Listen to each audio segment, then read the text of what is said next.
this and you just blurred it. Like, look what Jeremy's doing. Once again. People would think some. Oh, and you know the video would come up saying like, oh, she's talking about her employees' medical conditions. There you go. You mean the medical conditions that my Patreons already knew about because she announced it to the Patreons all on her own? All by myself. This sweatshirt, I really do like it, but it is ginormous. So, good morning. Happy day after the 4th. I hope all of you have all of your fingers and your toes. After a long night. And all of your animals are home safe. Well, here's the thing that people don't understand. On the 4th of July, I don't get to go like, I have to be sober all through holidays, because with holidays, especially with fireworks, I have to be able to come out here like that, you know? And so like last night I was watching my cameras, I was making sure the wolves and everything were okay, I was taking care, like, and the wolves did fantastic last night, actually. They were sleeping through a lot of the booms. And I mean, I tell you what, dude, there was a lot of booms here last night. There's something about anacortes where it's not about the pretty fireworks here, it's about how loud you can boom. That's just what it is. I do have to say the anacortes fireworks show is very disappointing. And that's only because I remember it when I was a kid. And it has never been the same since they don't do it on the barge anymore. They passed some law that they can only shoot it at X amount of height or something like that, and that they can only use this many grams for pretties. I mean, I tell you what, I remember sitting at my great-grandma Welk's house, and they had the perfect view of the barge. We were up on this top of this hill.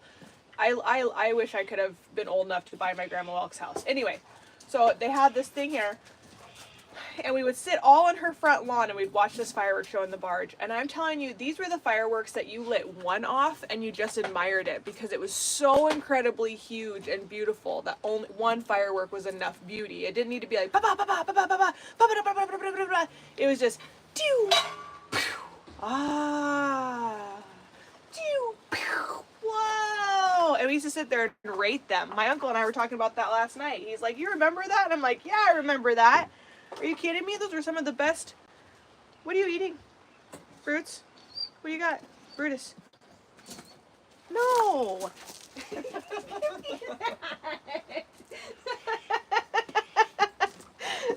I love him. Anyway, I miss those fireworks shows. We don't have those. They just do it down at the port now and hire some company, and everything's done by computers. I remember one year on the barge, we were watching it, and you could see down the barge. So you'd see like the barge like light up every once in a while down there on the water where we were watching it from. And one year, they had one go off in the barge. And all you see is the men silhouette, like the silhouettes of the men going, oh no! Trying to make sure nothing else is lit off. I remember that so clear as a child. And it was it was my favorites. We call them the spiders. I don't know what they're called, but it's the ones that they shoot up and then like they just trail down like and glitter the whole way down and create this like spider legs. We always call them spiders. Anyway, that was one of those. So it shot up like maybe 10 feet above the ship, and it just went, and all the glitter legs came on the barge, and all the men are running around like making sure it doesn't light anything else off. Oh my god, you can just see them running. It was fantastic. Nothing else went off. They did a good job. Anyway, hope you guys all had a good 4th of July. It was quick. It was a weird 4th of July. I think there's just kind of this whole thing in America right now where we're just like, we don't know how to feel or think about anything anymore. And so I kind of was in that state of like, I just want to light fireworks off because I legally am allowed to light fireworks off today, so I'm just going to do it. And my dogs did great. They did fantastic. So, Murphy, stop eating stuff! Stop it. I'm eating a freaking towel. Now what is he eating? Murphy! No plastic! Holy smokes, dog. Your mom ever feed you? They free feed. I don't even take control of it. They have access to food all the time. It's okay, I can eat when I get to I'll work. just eat all the plastic and the socks I can. Alright, so we're getting ready to feed everybody. I have some stuff steaming right now. And then we're gonna keep on. The joys of a beautiful, Saturday.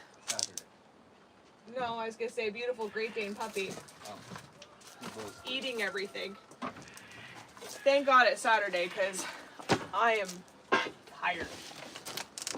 I am tired today. Anywho, we're gonna do this. We're gonna do some grapes. Don't worry, I'm not feeding dogs, you guys. I'm feeding exotic animals. I'm genuinely nervous because I forgot the case for my business phone. And it doesn't have a screen protector on it either. I'm very nervous. So I'm going to be very extra careful today on Book a Face because I can't afford to lose my phone. Oh, I got to call AT&T back tomorrow on Monday too. Oh my God. They owe me. They watch us and they're like, oh God. No, here's the That thing. ruins my day off. Do you know my credit's going to be over $4,000? Do you believe that? They owe me a $4,000 credit. Don't they owe me one too? Well, I've paid it. That's the problem. I've paid it. Our bills have been like out. This has been a very big ordeal with AT&T. But I can tell you what, I'll go through the ordeal with AT&T before I'll buy a phone from another company. Yeah. There's new ones sprouting out everywhere. Can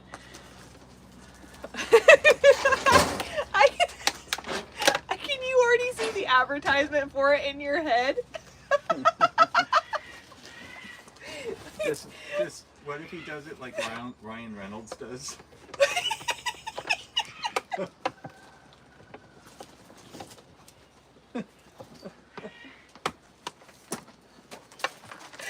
I love Ryan Reynolds. Just mocks. I want to meet him. I want to meet him so bad. I love Ryan Reynolds. So, I can just hear it now. It's like it's like my dad doing a cell phone commercial. Oh, I love it. Anyway, but I hope you guys all stayed safe. We actually did not get a version of that. You can't. It gets shut down. Oh, You can't. does it? Yeah, you can't make anything AI with somebody in it. It's amazing how that works. Unless it's a baby. Yeah. No. Aaron got very minimal calls last night. He had a brush fire that happened that was like 13 by 13 out on Snoosh Road, and he got he got one more call of somebody who got hurt, but like that was very, very minimal of calls last night. So I, on the other hand, had somebody who decided to take out a concrete thing that I posted to my Patreon. And then the famous words, I heard it and I almost like went into full out panic attack of, I didn't think that was going to happen. I'm like, I knew that was going to happen. What do you expect? Oh, not that. Like, Aaron. Oh my God. Oh man. And you know, then you have Rylan, who's Miss Worrywart. It's so cute. She's just like, don't blow off your hands, Dad. You need them for work. Fearless girl who's so worrying. She worries about other people being hurt. She's okay with her being hurt. Well, sometimes. But she's not okay with other people being hurt, which is, you know, I understand that. I would, when my kids are sick or my kids are hurt, I would take that pain any day for them. I'd rather be the one dealing with it than them, you know, but it's so funny. It's so funny. She's like, no, Dad, no, I don't. It's scary. I said, hey, you know what? Worst case scenario, Rylan, you're going to be getting a new swing set and trampoline out of it. I wouldn't complain. She was like, but then we did it. That 48 or 46 shot cake that we did was really, we had it from last year. It was nice. It was a good cake. So, but I also love just fireworks. I just think they're fun. And I think you do need to do it responsibly, but They're fun. My kids were out doing the cans all day. And my niece came over who doesn't get to do fireworks very often because she lives like, you know, like Seattle area kind of thing. And my kids, I have my 10-year-old teaching her how to do bottle rockets and how to do the cans. The cans, my father-in-law taught this to my kids. My husband used to do it when he was a kid. They take a soup can and then they take another soup can that just glides right into that soup can. And you put a little hole in the top, then you put some water in the first can, and then you slide a firecracker almost all the way down to where the fuse is at. And then you put the can inside the can and you light the firecracker, and it's not loud. It just goes pop, and it like shoots like 15 to 60 feet in the air depending on if you get it just right, like just the right amount of water, just the right amount of suction. And so my kids have like these little can blasting wars where they see who can shoot the can higher, and it's pretty fun to watch. My kids can, I'm like, you guys can do that all day long. I'll clean my kitchen. So, hi, watch out.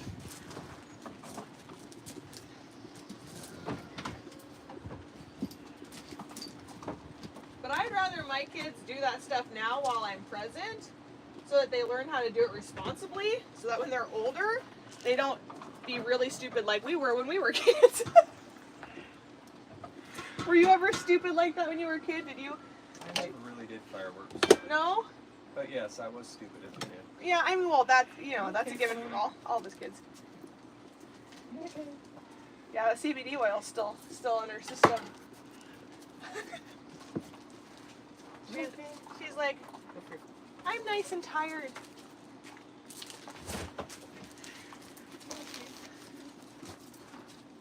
I probably doubled her down. I don't think it would mess her up that bad, though. No. She didn't seem as traumatized from the fireworks. Yeah. That's good, though. I'm glad she was definitely a little upset. Well, yeah. She got out of bed and she goes, I go, no. Running across the house. Come on. Oh, no. Did she make it out? For most of it. Oh, that's the worst, is when it trails all the way outside, like you're almost there. It was easy. Murphy, no. Murphy! Goodness options. gracious. Running out of options to mix it up. There is no option to mix it up. I'm not eating apples anymore. She, when I was on my live the other day, Ari came out and she grabbed the whole bushel of grapes and brought it inside for her and Kinky to enjoy. She like comes out of her little hole, she like sniffs around the bowl, she grabs the whole bushel of grapes, takes it back in, goes down into her little hide, and you can just hear her and Kinky in there enjoying their little grapes together. It was cute. Alright, we're gonna go down and feed animals. Sorry, I can't really read comments because they're too small. That is the one thing I'll say that TikTok does better. It allows me to blow up the comments so I can actually read them. But You have a screen magnifier. yeah, but then it's gonna make me bigger. No. Yeah, it doesn't just make the thing bigger. I mean, you would see yourself bigger. It doesn't make it bigger for them. Well, that'd make it very difficult for me to feel like have the right. Are you serious? A fern now? What is your deal today, dude? You guys have Maple? Don't! How dare you drop your toy next to me? I will chow Sharpay you. With a little hint of cattle dog.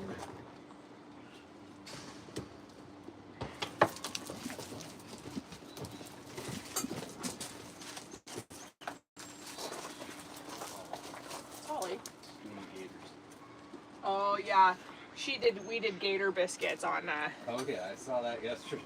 Oh yeah. Gator biscuits are this Supreme food made for gators. They almost look like leafy biscuits. Which of course you probably don't know what those look like either, because anyway. If you've been following. They look like leafy biscuits. Anywho, she did a whole like half bag of those for them. And I tell you what, man, for some reason those gator biscuits just completely clean out their entire system. Ooh, this was great. Yeah, that and the water the next day after they go potty and get it all out, it is bad. It's like you have to clean the day after gator biscuits because they just, you know, it is what it is. It's like, never mind. There, yeah, it's a good call. I was going through Starbucks and I'm known at Starbucks sadly, but they were like, she goes, have you ever had anyone just be like aggressively happy towards you? She goes, I've never seen it before, but today I saw it and it was amazing. Well, I hope you have a good day too. Yeah, you have a good one. You're awesome. I'm gonna go down and give this to the chickens and ducks.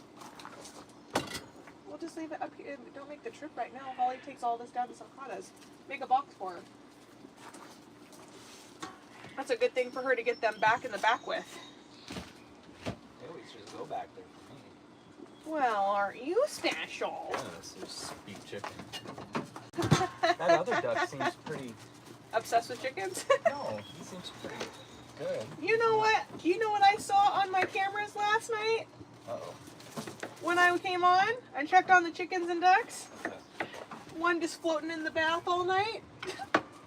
Oh, the duck? He was sleeping in there? Yeah, he just zonked out in his little thing. Aww. It was very cute. I don't know which one it was because there's no color at nighttime. Yeah, It was either Harold or Fitz. It was one of the smaller ones. It definitely was not a Muscovy, let me tell you that much. They take up that whole thing. I'm going to do a video with Ferdinand. Yeah, he hasn't had a video in a while. I know. I'm going to do a video with Ferdinand. I'm going to dance with him. So. Wiggle, wiggle, wiggle, wiggle. But not that song. A new song has come up that reminds me of Ferdinand every time I hear it. And you won't see it unless you're... Is there going to be a picture on it? No, it's just going to be a video to bring followers in. We need more viewers. Have AI do a video of Ferdinand. Oh, I can't do AI because if I do that, then I'm told I'm destroying the ecosystem. What? Yeah. I had somebody post the other day of how disappointing it was that I posted one AI photo of me and a wolf together because of the AI destroying the rainforest because of all the data stuff happening right now and yada yada yada. So I can't make anyone happy. I've just come to that conclusion, but it's okay.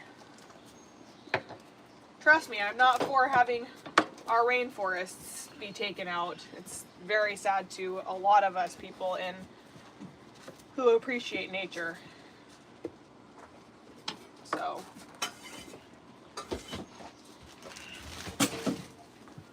when is that subject to happen? Do you know? I don't. There's going to be a lot of... That might create quite the civil war between conservationists and stuff. If it really starts to happen and they really start to deforest... have they even started it? I have to look into it. I don't know. I've been so busy doing all the other stuff I have to do. I would have if it had, but you never know nowadays. I just don't see it going down without a fight, to be honest. I mean, rightfully so, because if you're taking away the protected rainforest that wildlife has established in over several years, that's a really sad, scary... You talking about the rainforest or Not the national rainforest, forest? the national forest. I just automatically say rainforest because we've been doing that for years. What's that one? There's I think it's Taylor Guitar Company that does the guitars out of the recycled. Skate, go. I'm trying to remember what it was. We went and toured their factory. They gave us all those guitar shavings. You remember that? Were you with us when we did that? Where was I? You might not have been here. Guitar shaving. So I got this. There was somebody that I met, and I don't know how I met them, but they were at a factory for Taylor Guitar, and Taylor's, the Taylor guitars, they have very special wood. But anyway, when they sanded down, they had all of the shavings that came from the guitars that they were making. And so we went down with the trailer, my dad and I, or it was like more concrete area, I think, up in that area. Marble Mount. We drove up there and we picked up a whole truckload of the guitar shavings. And we got to tour their factory. I mean, it was a long time ago, so it probably was before your time. But, Dobby, no. I wasn't invited. I don't think you were here. Why are you licking my shirt? Because I think that we took my Escalade, my 99 Escalade up. My first Escalade. The one that I rear-ended. The one that Jeremy rear-ended and my husband totaled by hitting a deer.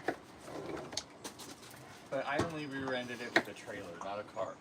Mind you, I bought it over 20 plus years ago, and and that was before you started coming out here a lot, and you were like, oh, that's okay, don't worry about it. I just scraped the whole back of your truck. Hey, Mabel, leave her alone. Don't worry about it, it's a truck, that's what it's for. Think, were you surprised by my reaction? I said, just give me the bill, I'll pay for it. No, I'm not gonna do that. Yeah. If it was like today, she would have been like, okay, well, I'll just take it out of your paycheck. That's not true. Which I found, by the way. Good. It was under one of my shoes. I saw a little piece of paper poking out and I go, I'm just going to keep this here for good safekeeping. no, it was on my computer desk. It must have fallen off. And when I took off one of my shoes, it was like on top of it. Oh my gosh. Only you. Anyway. My first car ever that I bought with my own money, because I've been working since I was 15 years old.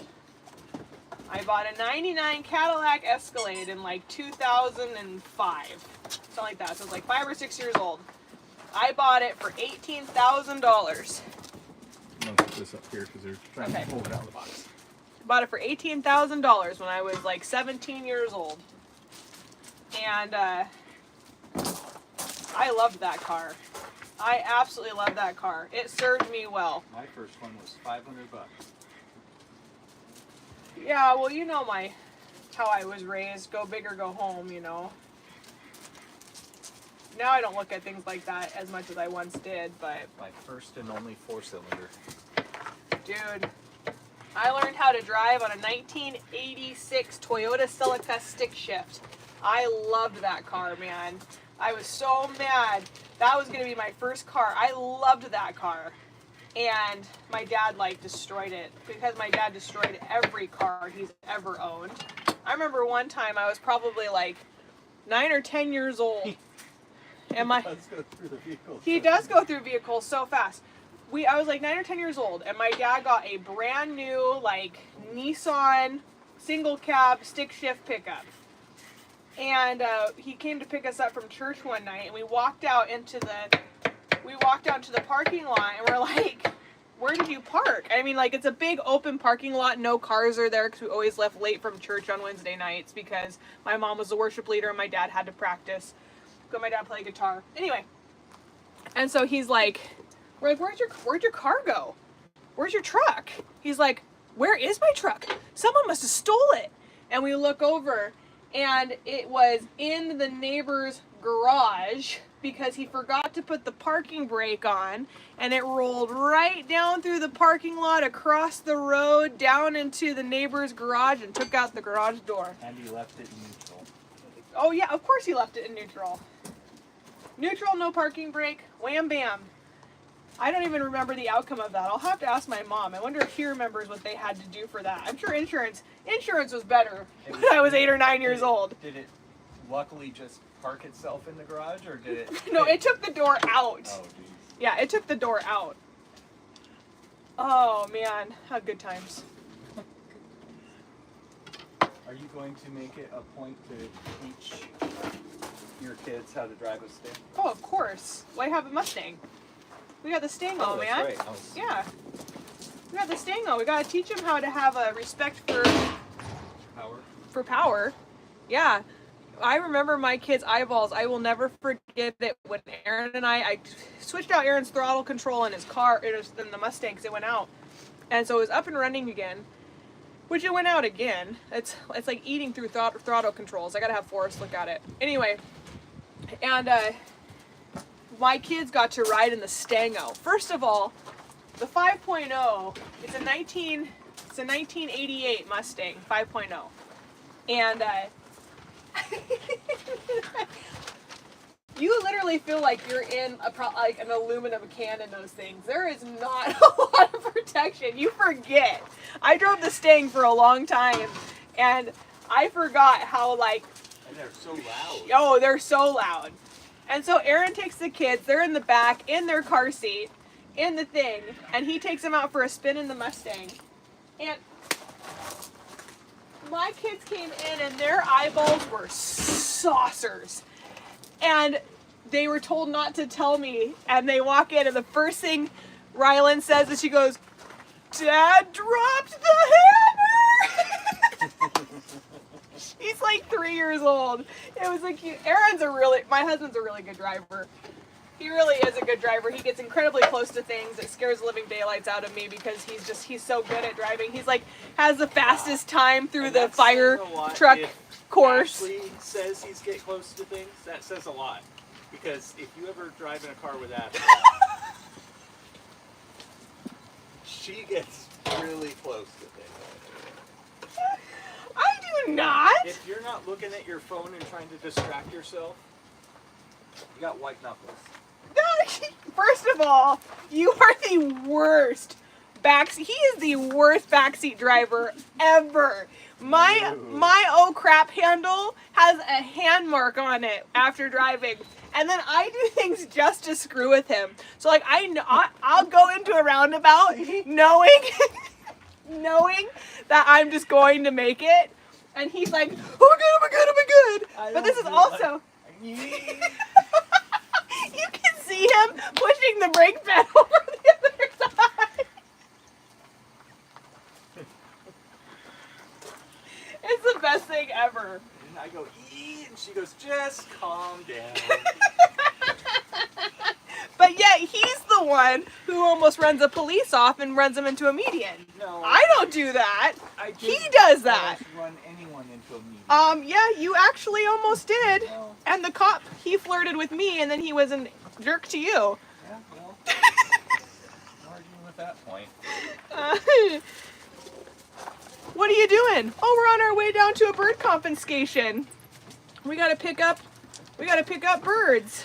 We're gonna go meet the cops down there for confiscation. I said license and registration. And then he looks at Jeremy like, license registration, sir. And then he chit-chats with me as Jeremy's trying to get his wallet and stuff. And I'm like, oh, yeah, that's so great. Thanks for all that you do. And anyway, Jeremy got a ticket.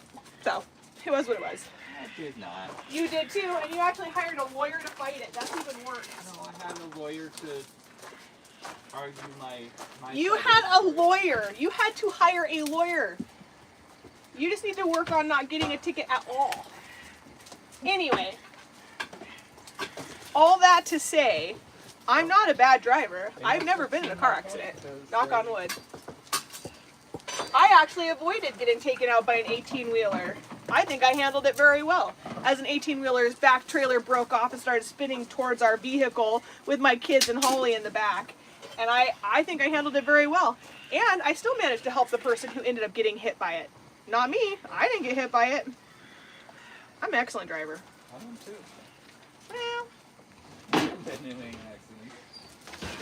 I believe you actually hit a tree when you were on the phone with me. No, I didn't hit a tree when I was on the phone with you. You did too, up here. No, I came off the side of the road just a little bit. That's even worse. I didn't crash into anything. You did too. You had to claim on your insurance. That was a different thing, and that wasn't my fault. That was the Mormon missionaries out here. I had to slide to avoid them or something. No. Yeah. No. I think you're getting your facts mixed up, sir. My congratulations, I'm sticking to it. I do have to say though that Mustang, when you drop it back into second, is a pretty fun time. I do enjoy it. Do you know, Aaron, when he was 16, he got in trouble because he was at a street race. He wasn't racing, but he was watching the races, and he was in the Mustang, and he's one of the only people who got caught. Really? Well, yeah, because he tried to outrun him, right? He pulled over. He was running from him? No, I said he did not try to outrun them. I thought you said he was trying to run from No, he's not that dumb. It's not like Fast and Furious here. No, I mean Did you hear they're making another Fast and Furious? They're not. Yes, they are. Fast and Furious 362. And you know what the stipulation for Dom to come back is? He has to meet Paul Walker again. So they're going to AI him. But I'm guessing that means that because he's no longer here, I'm guessing that means that Dom dies in this one. Oh. I think that's his backward. His stipulation is that he has to pass away in this one so that they can't make another one with him in it. He's not keeping the same shape he used to. He's definitely got the dad bod. Well, you know what? I mean, he's got, what is he, like 50 years old? 60? He was, I think he's older than that, actually. Well, I know, I'm probably 50 or 60. You're probably right. In there. I tell you what, man. Good for him. Yeah, get it where you can get it. That's awesome. I can't, That's got to be like 11 or 12 movies. I think we're going on 13 or 14, to be honest. Because I remember when I looked up Fast and Furious because Shep wanted to watch one or something. I'm trying to remember. Has he seen it? Yeah, he's watched them. Yeah. I remember I had friends who had they get their little Honda Civics all out. Their little zippy little things, and they were lime green and all that kind of stuff. That was the thing when I was in school. Yeah. That was the thing. And then you had your truckers who had just all, like Aaron. He always had they had the lifted truck. He had all that kind of stuff, with the bad stickers on the back. When they had all the trucks come out of the garage on the second one, when they were running, and then they opened the garage doors and all these Dodge Rams and stuff started coming out, I was like, yeah! When you're in high school, you're like, this is so cool! Oh, I wish I could drive a truck like that. I was out of high school when that happened. Which one? Oh, I don't know which one you're talking about. I think it was the second or third one. Second one. Yeah, Too Fast, Too Furious. Yeah, no, I remember when those came out, and man, they were just the hit. They were just, that was so cool. Luda! Oh, I love it. Oh, the reminiscing. It got too weird though. I mean, it's like they did get weird. Why are they suddenly secret agents and? Because it's like a mix between Too Fast, Too Furious and the Transporter. Yeah. Jason came out. He became the Transporter, and everyone was like, brrr. And then let's get him on our movie. Let's make them out to be spies, and have them be able to fight too. Stipulation was they have to return to California, and they have to return to street racing. So it's okay. So it has to go back to the original. Yeah, like that. All right. Well, that's what it's supposed I don't think that's gonna make it any better, but good luck. There is a time. There's very few shows. There's very few shows or movies that can go that amount of times and still have them be good. And that is, unfortunately, in my opinion, not one of them. Which reminds me, Dexter's going to be out here really soon. Oh, Dexter's coming, huh? So I'm going to need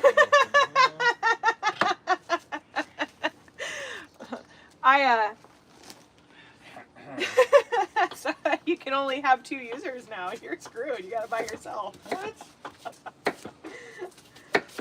It's on my lunch breaks. Give me your phone. You gotta see what happened to Dexter, and you'll only be able to watch half of it. I know. It's gonna take me forever. It's gonna be a 2-day event. Yeah, no, there's a few shows that never got old to me. Friends could have gone on forever for me. Big Bang Theory. Big Bang Theory was great. because it's that friend dynamic. I think everyone wants that. Everyone wants that, like, the ability to, like, have, like, a really close group of friends that you can just stop in at any time. And Sherlock. oh, I love Sherlock. That's what made me fall in. I watched it, but Seinfeld's for me. Yeah, I don't do Seinfeld. I tried it. I can't get into it. Yeah, there's certain shows that you can just watch and watch and watch, and they don't get old. No, I've rewatched. If the Big Bang Theory is just on, I'll just watch it because it's just like, you know, I've seen it. MASH for me. I love MASH. I grew up watching the Johnny Carson show with on the reruns. My aunt Deanna, when I babysat her kids, she had the whole series of Johnny Carson's like best moments. And I would pop that VHS in, and I would watch it with Samantha when she was just a little baby, and when she took her nap, I'd sit down with my lunch, and I would watch the Johnny Carson show. Like 12 years old, and I was just like, I loved that. That was such a good memory for me at my Aunt Anna's house, in her big blue, comfortable recliner. It was good. We had lots of parties there, played volleyball in her yard a lot, had a lot of festivities at my Aunt Deanna, and my Grandma Welk lived right across the street from my Aunt Nana. So I would walk over to Grandma Welk's house and we'd check in on her and make sure she was doing okay, and I got to go hang out with my great-grandfather and my great-grandmother. We were talking about that the other day. She always had sugar cookies in her colorful Tupperwares. The good ones, the oatmeal ones with the little sugar on top that like melted in your mouth. Did she make them? Oh yeah. Oh, was so good. We'd always talk about going to Grandma Welk's and eating all of her cookies. And her house was always just so incredibly spotless all the time. I'd play her piano and talk with her little parakeet that she had in the corner. That's one of the things I think this generation fun. is lost, is when they say they make something from scratch, they don't really know what that means. Because making cookies means I put them cut them off the tube and put them in the oven. Well, see, I think that there is a lot of that, but I also think there is a lot of people who really enjoy that home baking ability. Do your kids know how to make things from scratch like that? Of course they do. Like make a cake without using cake mix? Well, it's just not as good. Yes, it is. No, it's not. Better. No, there's actually a secret to making the cake mix actually perfect and fluffy and fantastic. My aunt taught me the secret, so I can't tell anybody, but she did tell me the secret, and it really does work. And anyway, no, I just miss that. Like, I miss that. Like, it was just like I'd go back and play in the plum tree, and it's like wasn't even that long ago that happened. The amount of advancement that we've made in technology and disconnecting from community has happened so quickly. You know, like, I mean, yeah, I've been out of high school for 20 years, but I mean, cell phones weren't coming out until I was, like, good cell phones, not Zach Morris cell phones, but good cell phones weren't coming out until like 97, 98 is when they finally started to get smaller. I remember resisting getting ones with phone cameras on them. Like, what do I want a camera on my phone for? Oh, I thought it was the bomb diggity, man. I resisted as long as I could until they had no options. Maple. You know what? And they were terrible back then. Oh, do you remember I had the LG that came out that had the screen on the front so you could actually see who was calling you before you flipped it open. Yep. Yeah, and you were able to, like, oh man, that was just like... Did you have the one that had the screen on the front, the buttons so you could do your, and then flipped open for another screen and a keyboard? I had that one. Oh, I know what one you're talking about. Yeah. I did not have that. I had the Nokia. They also had the flip one. In the first Iron Man, he had that. I had that one too, where the screen would flip sideways to reveal the keyboard. Oh, I saw that one. Stuff on my face. It was pretty cool. I had the LG, and then, oh man, freaking Nextel, baby. We'd be in the mall, and Sean, my husband's really good friend, would come across the Nextel. Oh, yeah. And like, just like... You could hear that throughout the mall. Everyone would have one. Can you hear that? They still have those, I think. I think they do for construction, but it's not what it used to be. And you just hear it through the whole mall. Oh man, good times, good times. Anyway, we do wildlife education here. We're just walking down memory lane because we got to remember the good stuff and hope that it comes back one day. Yeah, we'll start getting paid again. Excuse me, I'm being paged. I had a pager. It was my first thing ever. I thought I was bomb diggity, man. Sorry, I gotta call my mom. Do you have a landline around here anywhere? I'm being paged. I felt like a doctor. I felt so special. Anyway.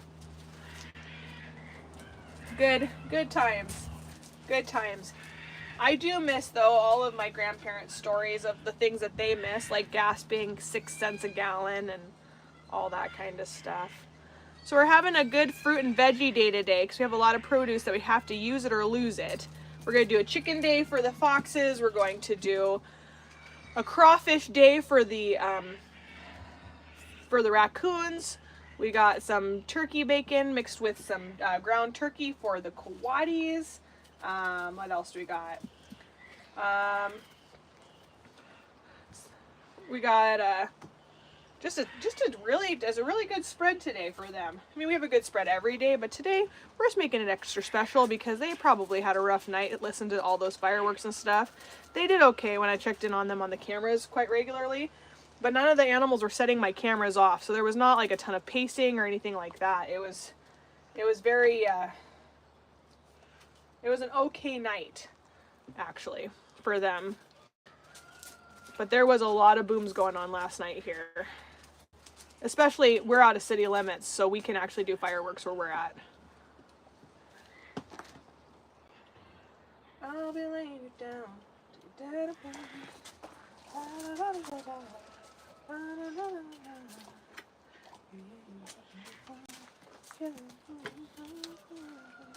Oh man, I got to show my niece how stuff was done last night. That was fun. That was really fun. I believe in teaching my kids how to do stuff respectfully. They need to respect fireworks. They can hurt you. They gotta respect them. Gotta learn how to do them right if you're gonna do them at all. Take all the right precautionary measures. Don't use punks. Gotta use lighters. Well, just a whole bunch of stuff. Holly's vacuuming out the alligators right now. Last week, when she was doing it, she called me when I was on my live and she was like, I need you down at the gators immediately. And I went, oh no. And I came down there and Sully had opened the door. She was in there vacuuming it out and he had opened the door trying to crawl out of the cage. He's like a 200-pound gator. And she's holding his tail like this. She's like, can you help me push it back in, please? And I went up and, you know, the gator's head's like right here, you know, so I put him up and I push him up into there and his head's right here, which is always nerve-wracking, but it was, gators are good. They have a bad rep, but they're really good. You guys, you just have so much energy today because you had to be all calm and inside yesterday from your firework experience. Murphy did fantastic. I was so proud of Murphy. He only got scared one time, him and Brutus, and that's when we were doing the big cake that we had. But for the rest of it, they were out just enjoying the fireworks and watching it, and they were doing great. And Cooper, not a big fan, but not like terrified. He just laid by my feet, kind of like, okay, Mom, I'm not a big fan of this, but I'll stay here with you. So, he was a good boy. You did really good yesterday, buddy. I was proud of you. All right. Hey, bud. Sits. Rots. Yes. Oh, boy. All right.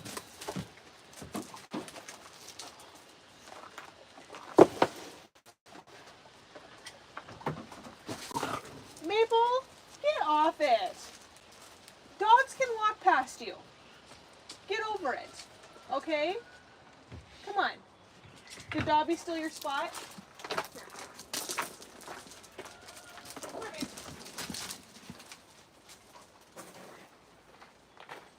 Here you go, Maple. There you go. Alright. So now we're going to do, we have 1, 2, 3, 4, 5, 6, 7, 8. So we're going to do 4 of these each to each one of the foxes. Like so. So they're going to get chicken. Nothing like chicken juice going everywhere. That's great. So 4 of these. I am so tired today. No, sir. I am so incredibly tired. Rip. Rip. Rip. Rip. Yes, good boy. Good boy. That's a good boy. It's a good boy.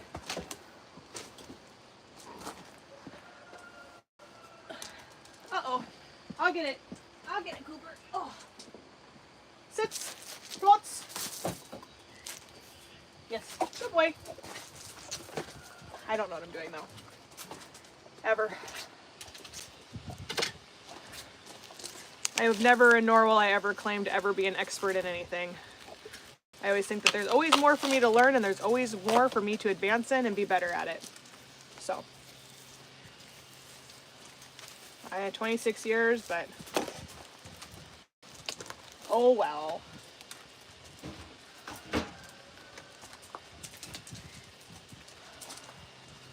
Everything's always constantly changing. Alright, so lots of chicken. Yes, we feed raw. They don't cook it in the wild, so we feed it raw to them in captivity. It's better for them. Raw diet is good for a lot of animals, actually, even some of your domesticated ones. Did you know that ferrets are actually carnivores and they don't eat fruits and veggies? They eat meat.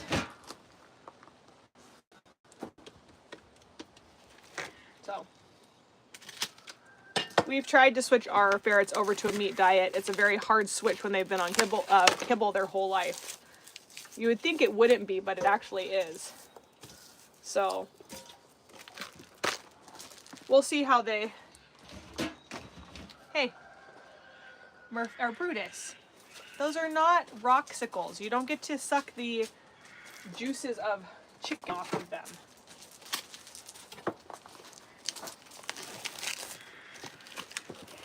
Cooper. Good boy. Good boy. That's a good boy. Good boy. Okay. Good boy. You're being such a good boy. Nothing like chicken juices first thing in the morning. So guess what, guys? We have people who are sending in stuff.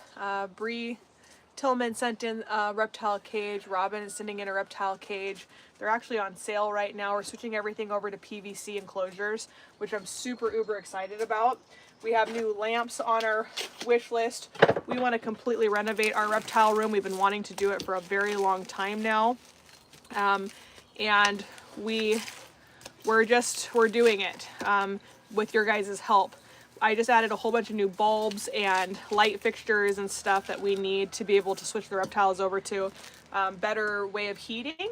Right now it was set up to where you heat the whole room, and for as many reptiles as we have, I don't like doing that. So I want to make it to where it's warm in there, but they're actually, the cages are heated individually because they all have different needs. And so we have tons of ways you can help us do the renovation. If you do contribute to the renovation by buying something for the Snakes renovation, you will be added to our wall of sponsors in the reptile room. So that's what we're going to start doing, is that when people sponsor a certain project, they're going to be put in a banner on the wall. I'm going to ask April Grossruck, who, she doesn't know this yet, but she'll do it because she's awesome. I want her to make a little banner that has like your names written throughout like the snakes or reptiles and stuff, so that all your names are all intertwined. So right now we have Robin, Bree, and Lisa, who have been a big contributor to the reptiles for this renovation now. And we're going to be keeping that list. And so when our reptile is all done, reptile house is all done, and we get to show you it, that banner and sign will be made. So if you want to contribute to that, then if you send something in through Amazon, you'll be added. And there's no limit. If you send in their water dish, or you send in their a light bulb for them, or you send in one of their fixtures that they need, or one of their UVB bulbs, any of that stuff will help you. We will put your name, that you were a part of helping us do this really big, much necessary switch in our reptile room. We have some bigger PVC enclosures on there that we need. We have a rack that I need to get to actually rack the new enclosures that came in. We got one of our 36-inch enclosures that Bree sent in. Absolutely amazing. And after I saw it and saw the quality of it, we decided to go that route right now.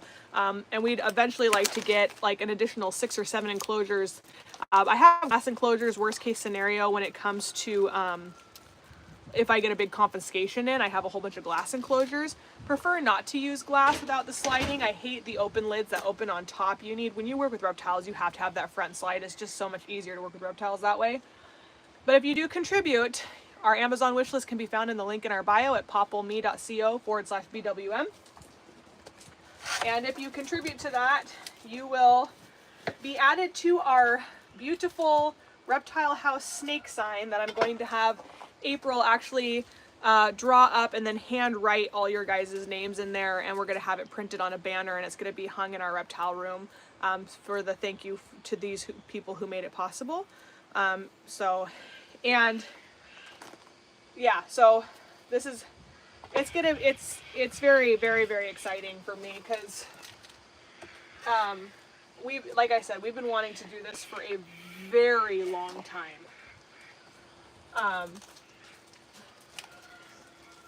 And I'm excited for it.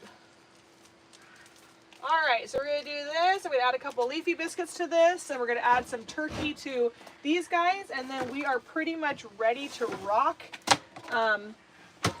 for our Saturday to go feed.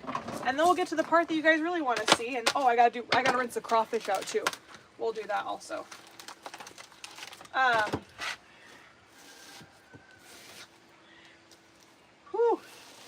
Trying to keep my eyeballs open right now. I don't think there's enough coffee in the world, to be honest. I'm struggling, man.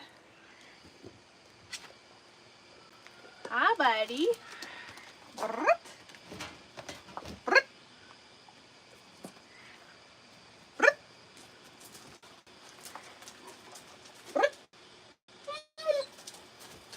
Where'd it go? Where'd you put it? Good boy. Good boy. Good boy, Cooper. Good boy. Good boy. You're a good dog. Here, good boy. Yes. Sits. Floats. Yes. Anyway, gonna do this. I love this German Shepherd. I really do. I was talking to my niece about it last night, that I've had the opportunity that I've had to rescue the dogs that I have, and actually have so many breeds in such a short period of time personally has been really, really interesting. It's kind of made me see what I love and what I desire in a companion of a dog, and kind of figuring out what my favorite breeds are in each class, the working, non-working. I already know what my favorite herding and stuff breeds and stuff have been, but it's been fun.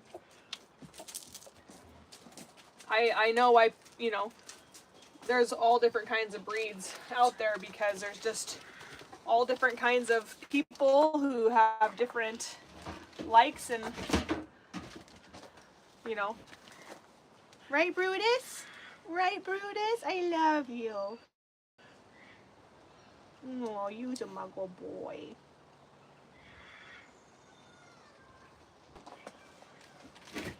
So, that's a fox. Okay, watch out, buddy. I gotta go rinse off the crawfish. I gotta go rinse him off, okay? He's a good boy. All right, watch out, bud. Good boy.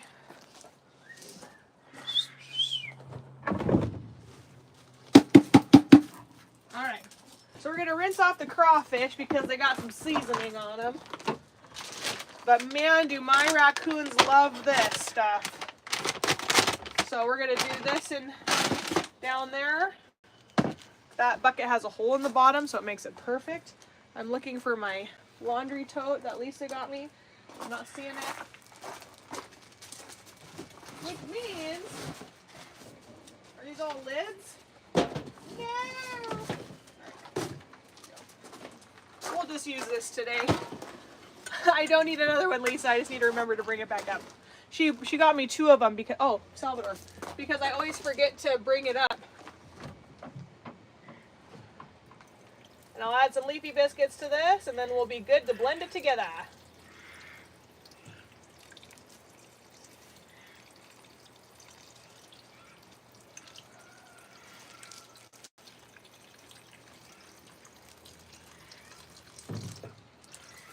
Oh, thank God.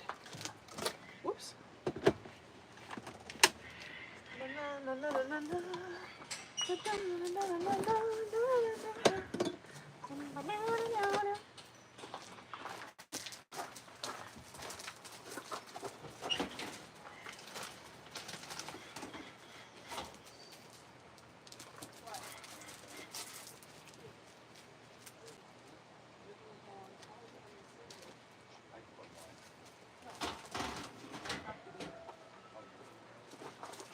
It depends on what my niece is doing.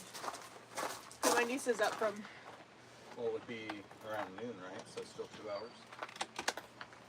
Yeah, we have to watch these guys on the side. My penguin's hungry. Oh, Jesus.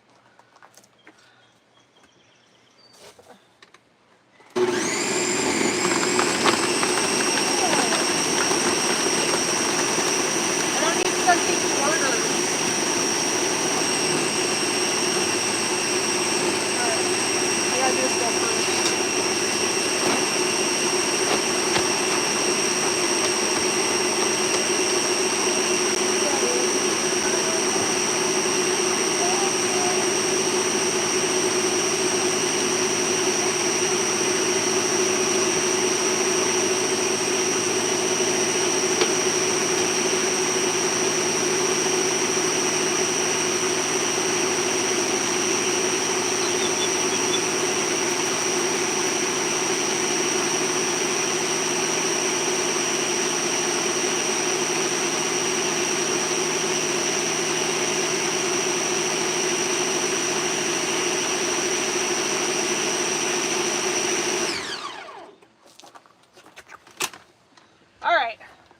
That's not quite blended all the way together yet.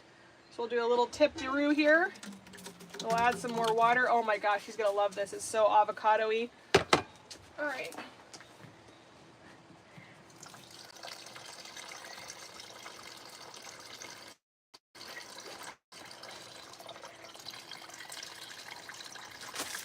No, here. Oh, doggone it. Now it happened. Criminally.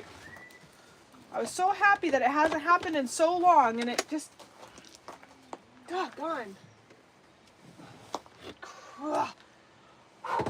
It's almost like I get shocked by electric fence. Here. Bobby. Here.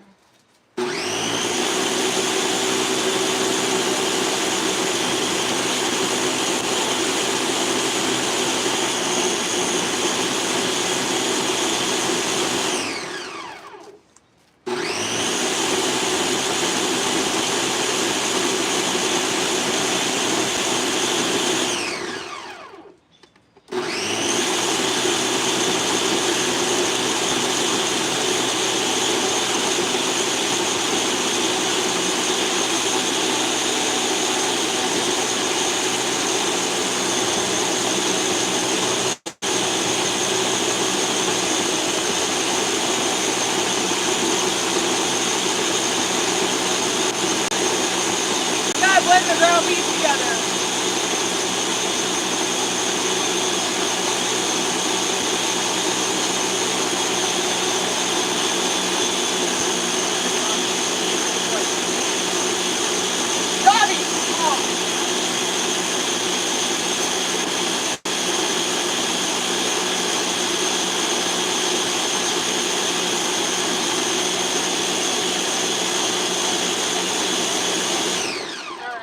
Got it. There was a piece of ground beef in there that wasn't catching, and it looks like it caught. Let's check. It did. All right, there we go. Okay, let's go. That.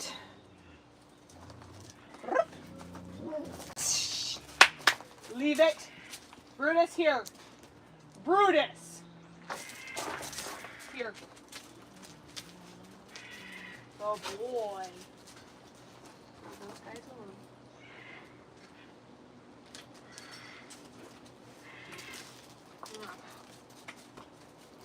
Nope, leave it. Good boy.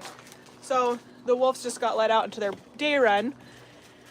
And this big old bad boy right here, he wants to go play, but you can't. You can't go play with them. I know life is raw. My tough old nut right here.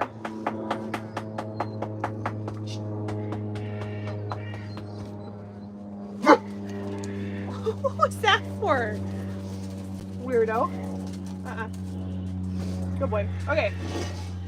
Stack it, stack it, stack it. We're gonna stack it. Brutus, knock it off. Let's stack it like this. All the pretty girls walk like this. This. Brutus, no. Hey, it's not necessary. It's just not. It's not necessary. Just knock it off. Okay guys, ready? I'm gonna go walk this down. We'll come back, we'll go feed the marmosets, and then we will go feed all of these animals together.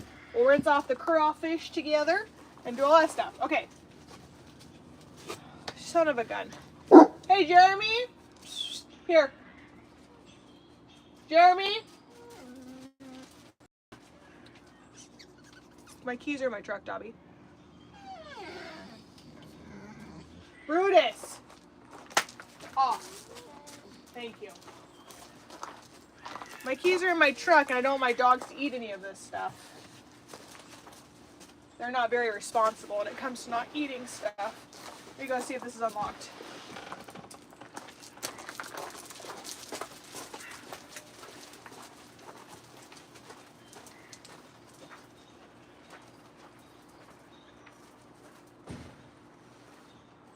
Hey Jeremy?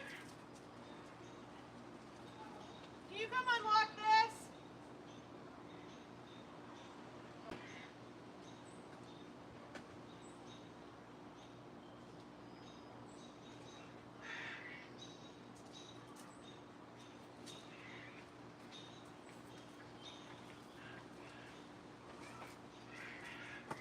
Dobby, no. Dobby, no.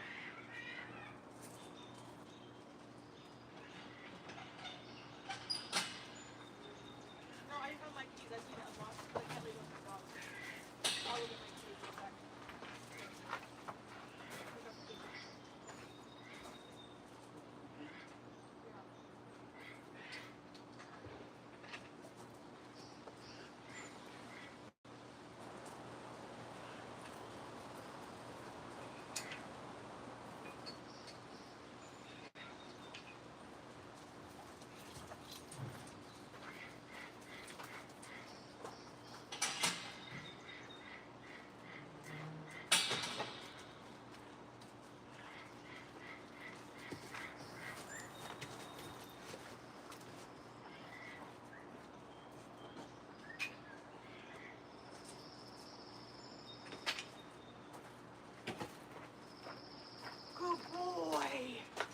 Dad's a good boy. Okay, let's go get my keys. Go feed some marmosets. Oh, my dog's knocked that over. Avocado. All right, you guys ready? Let's go see some animals. I gotta make you lower, but I have to. All right, we're gonna. I'm trying to figure out the best way to go out of here. One sec, I gotta make you shorter. Excuse me, buddy. Excuse me. Make you shorter so that I can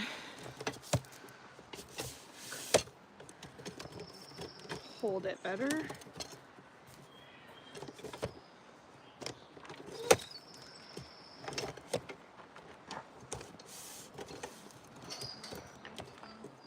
Okay, there we go.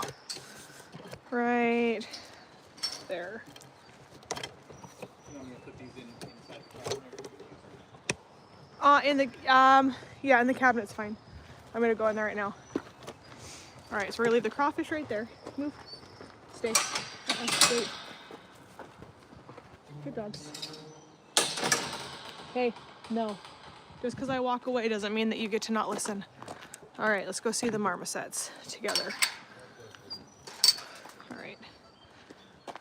Okay. There we go.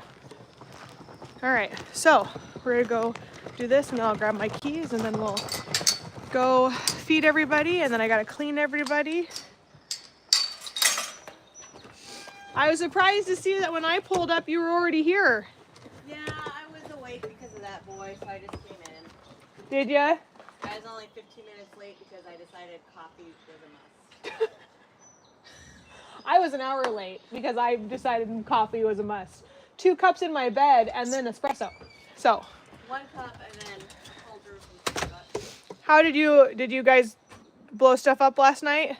No, we went to the actual fireworks in Oak Harbor, but it's kind of low key. Debbie posted some photos of the show in Clinton. It looked like it was a pretty good show in Clinton. Oak Harbor had a good show. Did they have a good show? Yeah, Anna Cortis's was Waste of money.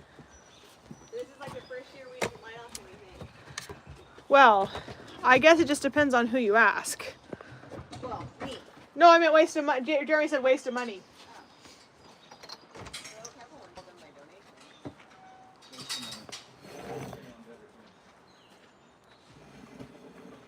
donation. I personally love fireworks. But that's just me. All right, so let's go here. La da da da da da da da da. La da da da da da da da. Ready? So this is Darwin. He is a marmoset. You did not eat your watermelon, sir. That's okay.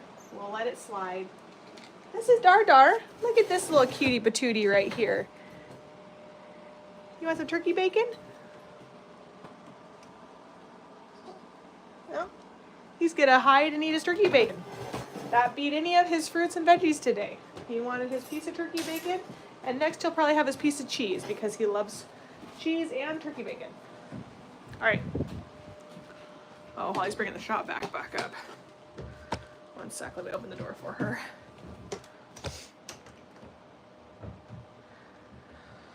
Okay.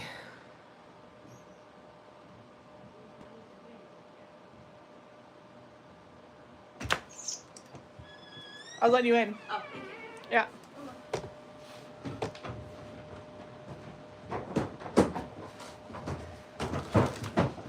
The gators have been de-gator biscuited. yes. Did. Man, I tell you what, when those gators have those biscuits, it clears out those bowels like you wouldn't believe. The tank is black the next day. So, all right, let's go down. I'll get my keys and then go down and get that. All right, so we're gonna go this way here. I'm gonna leave these up here for me to wash. Bum, bum, bum, bum. I got some containers that were donated, which is gonna allow us to organize all of our beds and towels and stuff in the back, which I'm very excited about. That will be happening hopefully next week. Oh, Cooper. Don't leave without me, Bob. Let me get my keys. So, bum, bum, bum, bum, bum.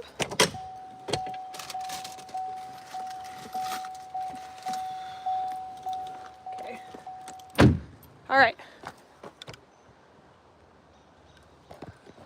Hold on here. Sorry guys, on Facebook, my phone is... Okay, guys, ready to go see some animals? All right, now I can actually see your guys' comments here because I'm closer to the screen. I'll flip you around. We'll meet some really amazing animals today. We can answer questions now and go from there. I gotta go let Zeus and Lexi out though for a few hours because they need to run. So we're gonna do that first actually, so that they get the time to run around while we feed the animals. Zeus and Lexi is a gray wolf dog and a British Columbian black wolf dog. And super excited about that. You're beautiful. You wanna come out and run? Yeah, you wanna come run? All right, let me go check your fence. So I'm gonna leave you guys here for just a second. Most likely they're gonna run and jump on that platform right there and then run up there. So give me 1 sec to let them out.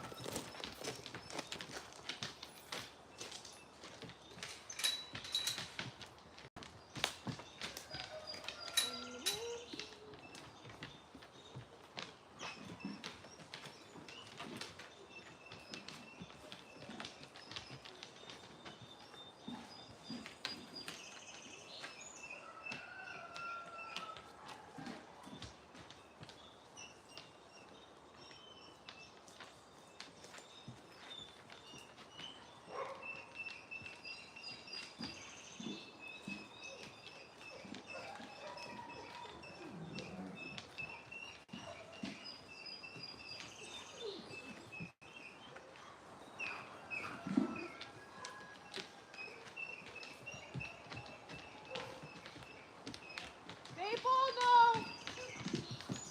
Ready? Okay.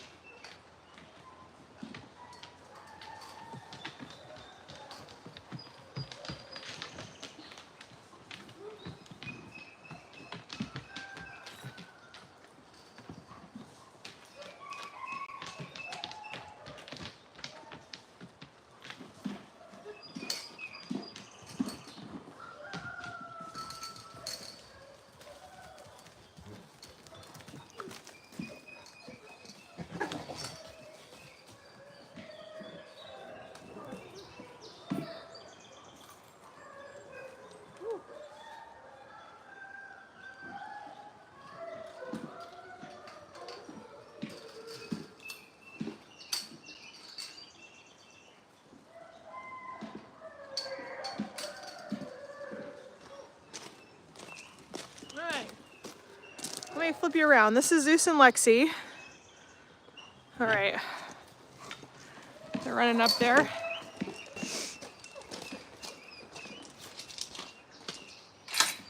There's they are. Run, run, run. Enjoy your day. So these are wolf dogs, high content wolf dogs. This is my Zubu. Hello, Zuzi Boozy. You destroyed that ball, didn't you? You gonna play with it again? You're losing your fur. You're looking so good. Your spring coat looks so handsome.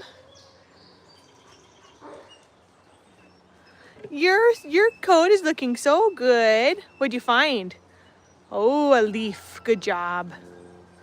Lexi's up there. She gotta go pee on her normal spot up there.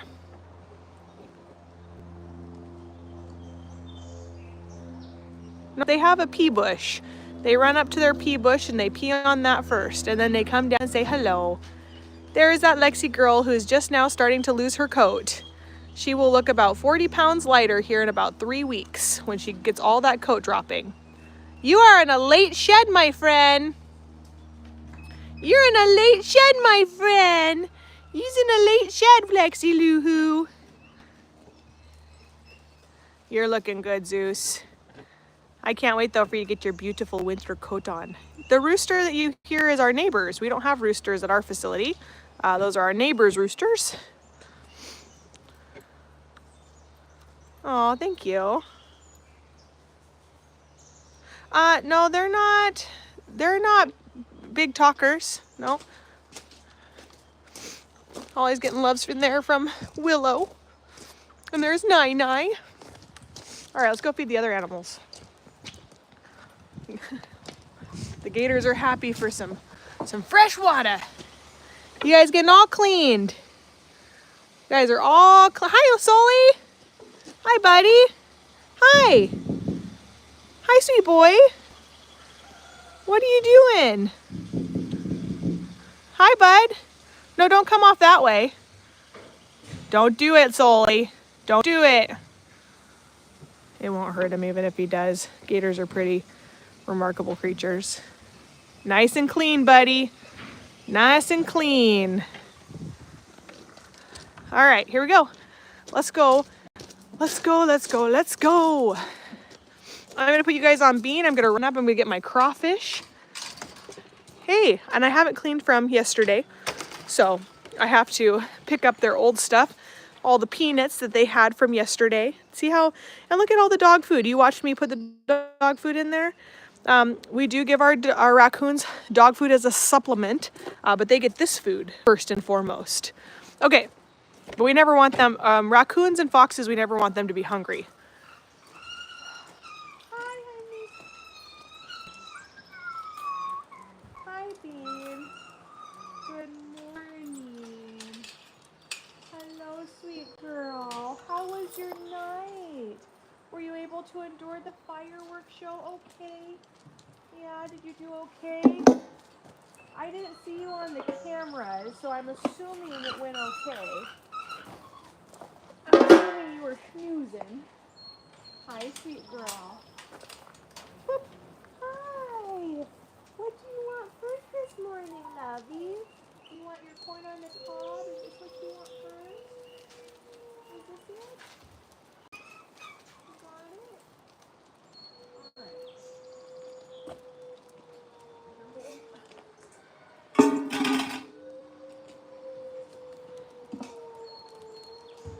Alright.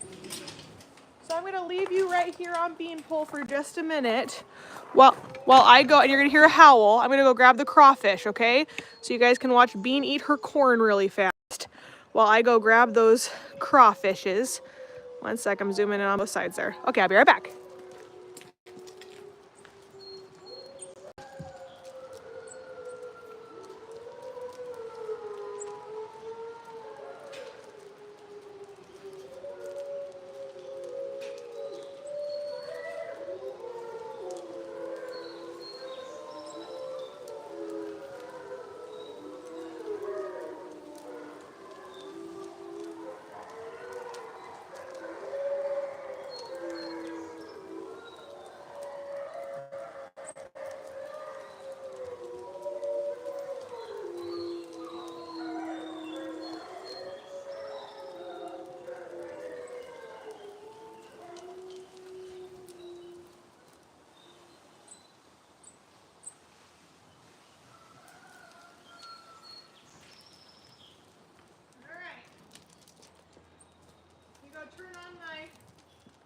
Turn on my water to rinse these out real quick.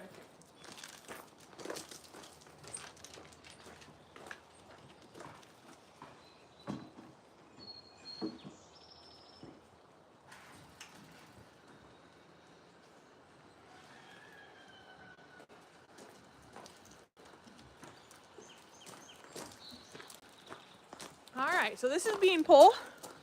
Let me zoom out here and I'll introduce you to this porcupine here. All right, so Bean is a North American porcupine. She's been here for a long time. You guys can join me live on Patreon to get all the enclosures cleaned, but I'm gonna feed them first before cleaning because they're just going to destroy them with this food. See all the peanuts she had last night? Good girl. Did you have peanuts last night?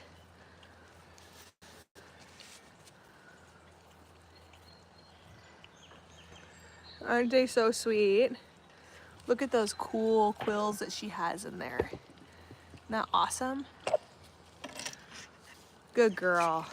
Okay, we're gonna go over to these guys over here, my little foxes. They're screaming this morning for some food. Hi, sweet babies. Are you ready to eat some wonderful chicken this morning. Oh, you ate all your salmon or you buried it. This is Swiper. Swiper wants his food. We have this conversation every morning. I'm going to get you your food right now. Okay, give me one. Hi, Cat.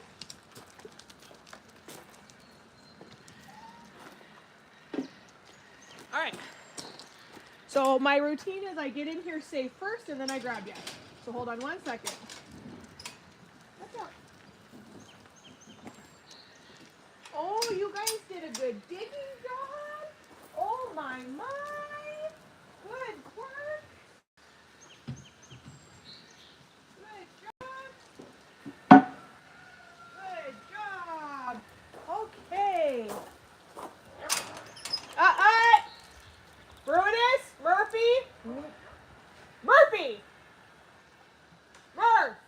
Stop. Man, those puppies. Young little Great Dane who's bigger than everybody, who just thinks he's tough. Okay. Murph!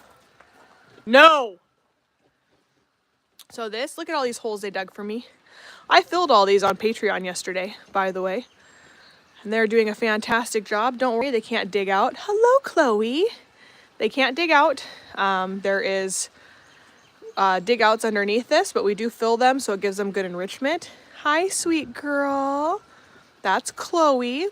That is Inesio. That is Ann Fox. Oh no, let me see his face. I gotta see their faces together. That's Inesio. No, that's Inesio. That's Swiper. Then this is Taz. This is my friend. Hello, my little pal. Hello, my little pal. I love you so much. So we've only had these guys for a few months. They came from a fur farm. Save a Fox saved 500 foxes from that fur farm, and we were very honored to be able to take 12 of them and give them a good forever home. We do need your help to be able to continue keeping them safe in a forever home. It costs us about $50,000 a month to run this organization and to keep these animals fed and taken care of. And we would love to continue to do that, but we do need your help to do that. So I will come in here on Patreon and I will leaf blow all this back. I will fill all these holes so that I can come in again tomorrow and do the exact same thing. Right, Ann Fox? So, and then up there snoozing away, that's a Rascal. Hey, Rascal! You hungry? You hungry, Rascal? You want to come have some food? Are you hungry? Come on! Come on, sweet girl.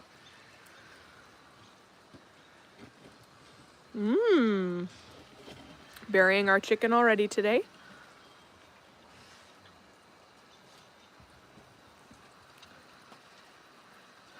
Yeah, I thank you for letting me take care of foxes, but I have more to show you than just foxes. Murphy! Hold on 1 sec. I'm gonna leave you on a Kowatti while I go deal with my Great Dane real quick. That's a Kowatti. Be right back.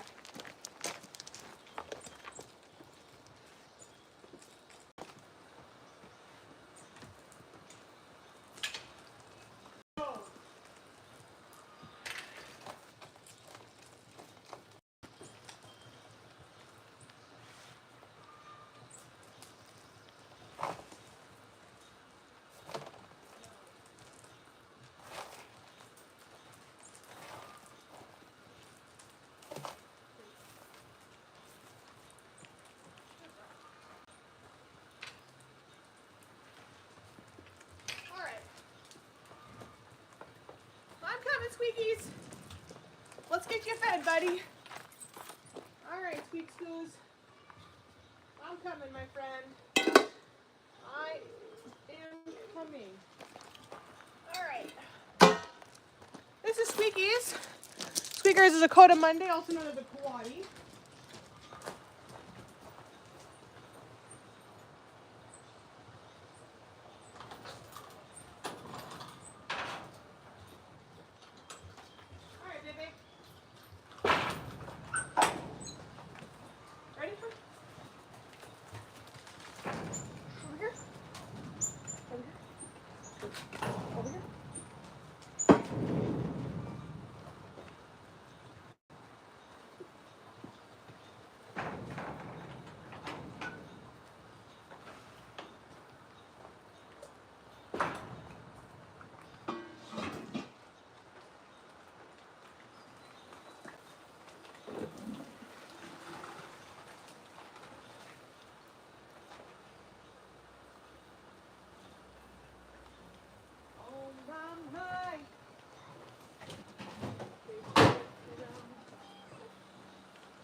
crawfish? Hey, you want one of these? See if you like that. All right. So this is Squeakers. He is massively food aggressive. Again, we don't care that he's aggressive with food. He is a Kowatti, a Cotamundi, and he absolutely, he's just such a good boy. He loves to love on you. He loves to actually come up and get butt scratches. He loves to jump on your shoulders and be scratched. But when he's eating, that's his time. And so with our exotic animals, we just respect their time. He requests to just eat in peace, and we let him do it. And it just creates a beautiful, it's just a beautiful relation with these exotic animals. We are a forever home. We do believe if animals can be wild, please let them be wild. But we also know that there are circumstances where they cannot legally be released into the wild, and that's why we're here. We are here to give a retirement home to those who cannot legally be released into the wild. We do animals of all different species, and you guys will meet some of those guys today. These guys are actually in the raccoon family. They love turkey bacon. And that's not, yeah, we would never feed bologna out here. Bologna goes in our trash can. So that's turkey bacon. That's one of his favorite snacks. He has ground turkey in there too. Now this guy right here, this is one of the rarest species I'll ever have the opportunity of working with. This is Salvador. Are you hungry, Sal? Let me go get your food, buddy. Hi, Ignacio and Swiper. Salvador, Salvador, it's feeding time. Let me go get it. Da, da, da, da.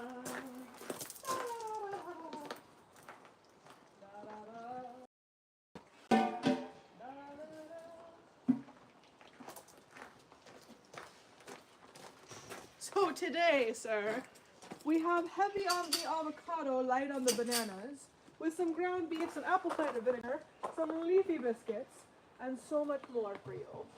There you go, my friend. Hello, buddy. Oh. Yuck. So, this is Salvador. Salvador is a fan favorite right here. He is a giant anteater. Hello, buddy. Look at that tongue.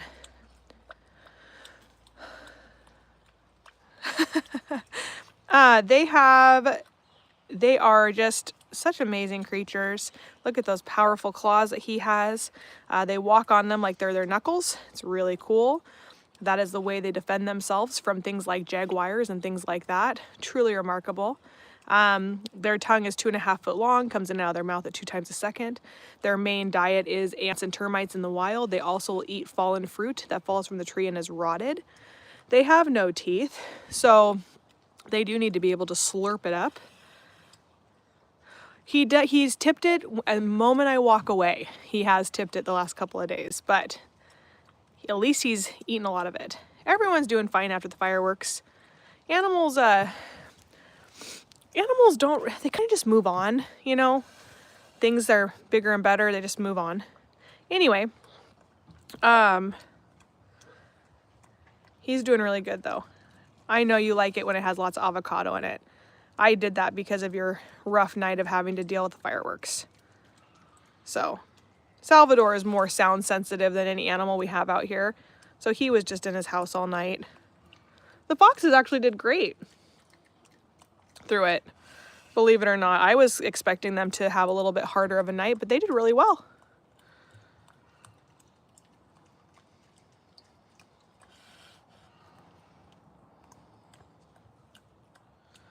You gotta let me pull your old bowl out, but I'll wait till you have a full belly before I grab your other bowl.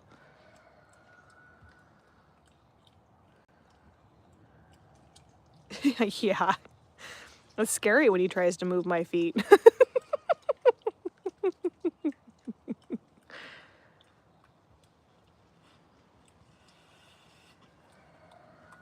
Oh, I'm sorry. I was one of those people shooting him off till midnight. So, but I live in a rural reserve area, so I live in an area where noise is just a normal out there. So he is eating ground beef, apple cider vinegar, avocado, banana, some leafy biscuits, all blended together. The ground beef, nope, no. The ground beef and the apple cider vinegar is kind of what mimics the ants or the termites. We've taken our diets from zoos who have done millions of dollars of research on animal diet and captivity, and we found what worked for Salvador.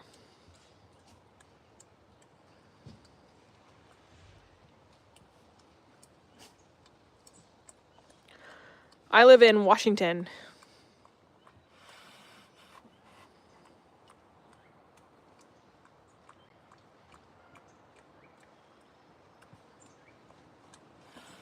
He's very cute. I love him.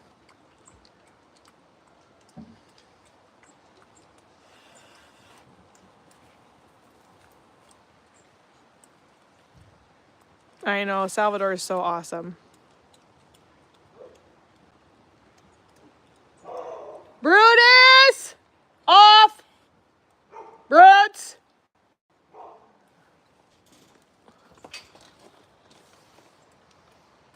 There's his tail.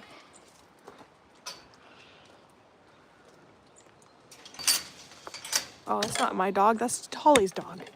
Oh, thought it was Brutus. That's Jack.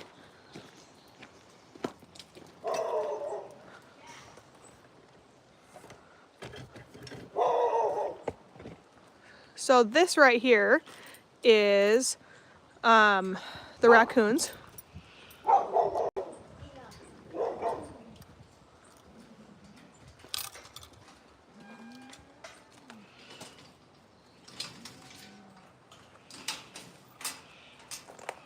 Let me go get their crawfish real fast.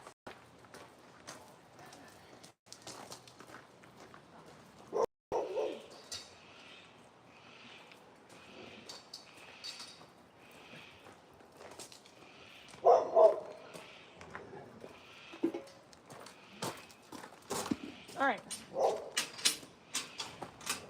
Hello, guys. Good morning. You guys really had some good food last night. We got some crawfish for you today. You didn't eat any of your watermelon. That's a little disappointing. One sec here. 1 second, please. I gotta go stop my dogs. 1 sec. Hey! Off! Off!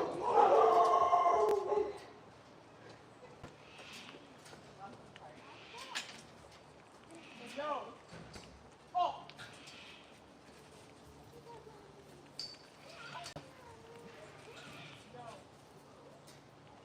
No.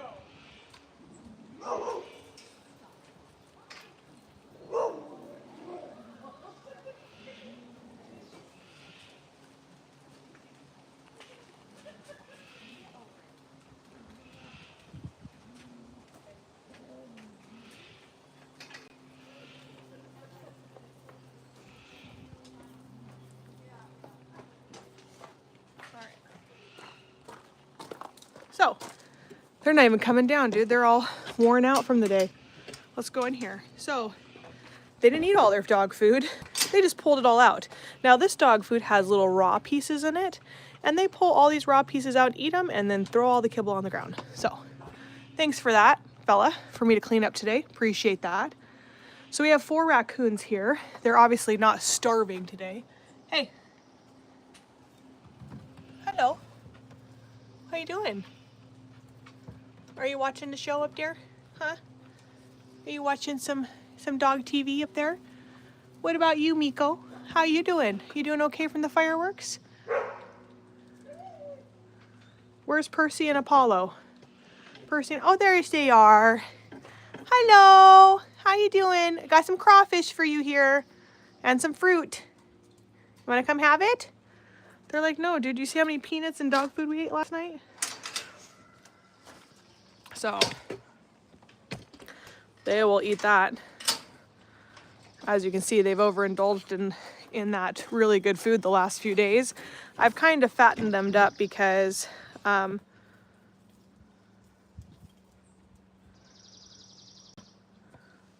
of fattened them up a little bit because of you know, I want I wanted them to be comfortable, fat, and happy through the fireworks last night. This is Odie. Odie is a skunk.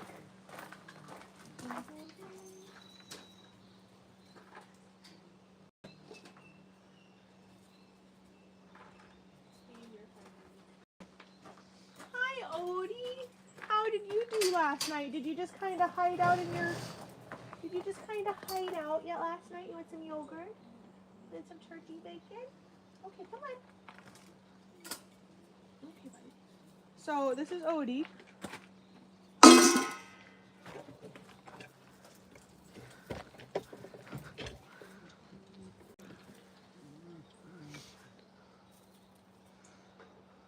Look at that cutie. He's our old man. Isn't he adorable? Oh, I just love this guy. So no, he cannot spray me.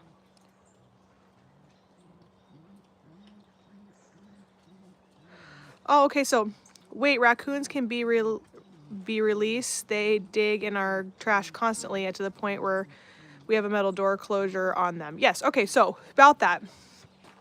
Raccoons will always go where the food source is. So you did the right thing by adding that metal trash can to prevent them from doing that. That's all you can really do. So as long as you don't provide them with a food source. Now, raccoons, the reason we got these is they were turned over by a government agency.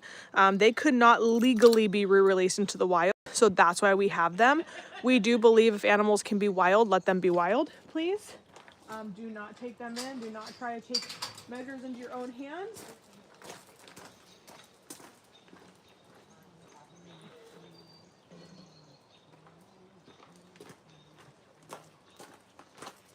Let me get him fed and then Come here, buddy. Come on, wait up here. Come on, let's go. I gotta clean up your cage. Come on. So I'm feeding him up here today because I need to clean this out real quick. He ate all of his melon and stuff. This is Felix. He's a Monday, also known as a Kowatti. So while he does that, I'm gonna load up his stuff in this bowl that he didn't eat.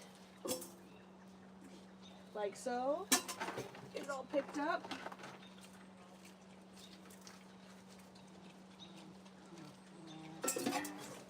Alright, there we go. So this is Felix. Hi, Felix. How you doing, love bug? You got some turkey today.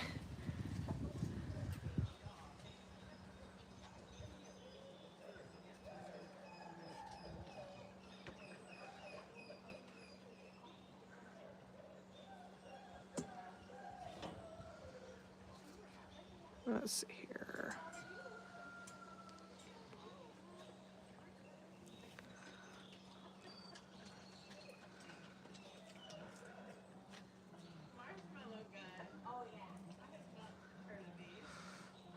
All right. So,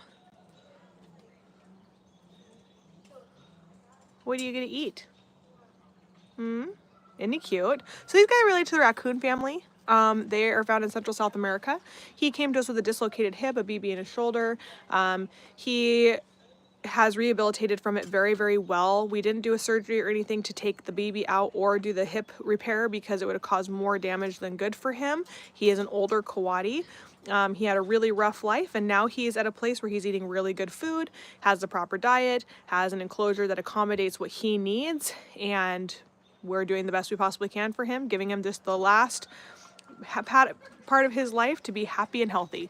And that's all we ask for, is that you're happy and healthy. Yep. You find what you want first.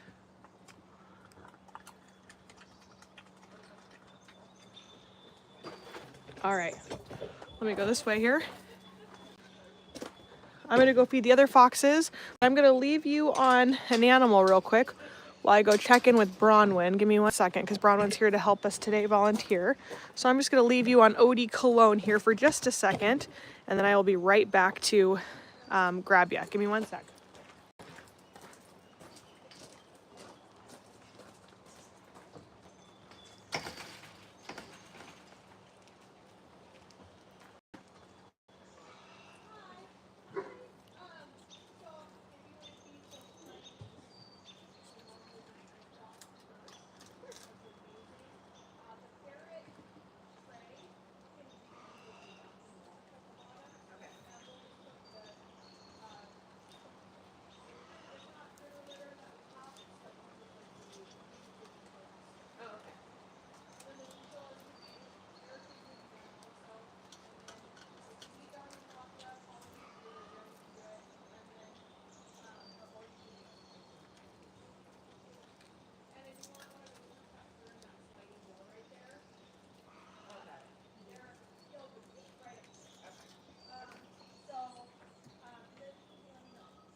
Okay. Here we go, guys. Let's go get the rest of this stuff. I got dishes to do today. Oh, wait, that's every day. All right, so we'll pile this up here. Da-da-na-na-na-na. Hi, Swiper. Hello, Swiper. Hello, I'm going to go feed your other friends, okay? All right, let's go feed some more foxes. And another skunk. Da-da-dun-dun-dun-dun. Yeah. Oh, gosh, my elbow. Okay, here we go.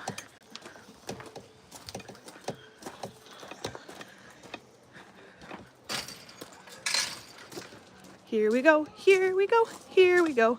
Let's feed an animal. This right here is one that you probably won't see because his name is Cargo.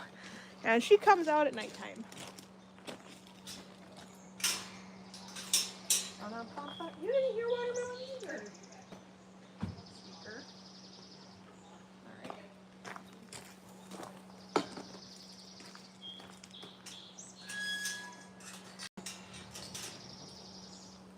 All right, now let's go feed some foxes together. Shall we? So check in on these guys down here. There's Boo. Hi, Zeus. Where's Lexi? Oh, Lexi, you're so beautiful. All right, we'll go check on these guys. Good morning, beautiful foxes. Hello, Faith. Hello, Akasha. Hello, Audrey. Hello, Dexter. Hello. All right, so we'll give Faith her piece of chicken first. She knows our routine. Faith, I got you a big piece right here. All right, let me, again, same routine. Let me get in here safely first, and then I'll come grab you.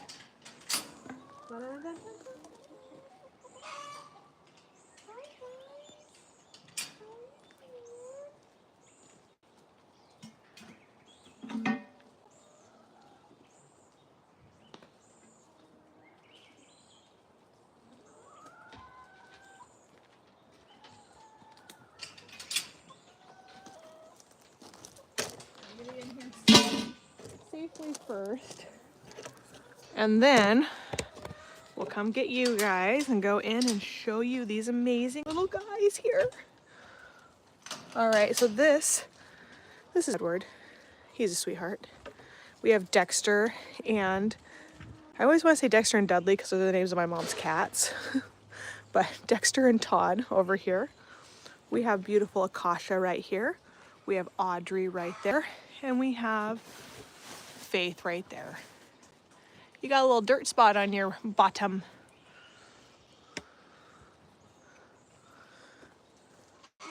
So, Audrey, do you want a piece of chicken, Audrey?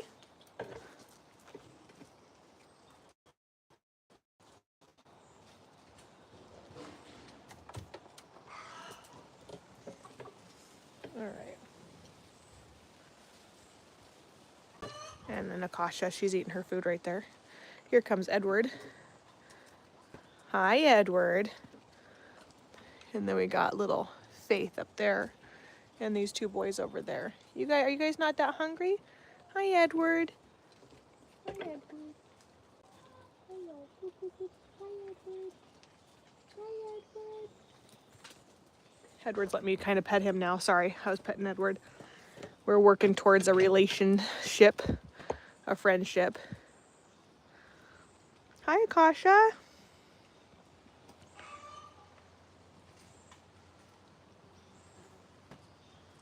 Little Audrey back there, she's just watching and observing what's going to happen. All right, so that's Edward. Look at his little ear. Your little ear. He's been rubbing his little head on the cattle panel, and he's rubbed some of his little hair off of his ear, little stinker, and he's peeing on his food. I was watching him do it the other day, and I'm like, no, stop, don't do that. Don't rub it on there. But when they start to shed, you can see he's itching. Now they've been flea treated, so it's not that. They actually it's really, really itchy when an animal's dropping its coat. So if you see an animal itching a lot, It's because that coat's dropping out. Well, being checked for fleas always first and foremost, but it can be the fact that they're just dropping their coat and it's just super itchy. Our wolves do the same thing.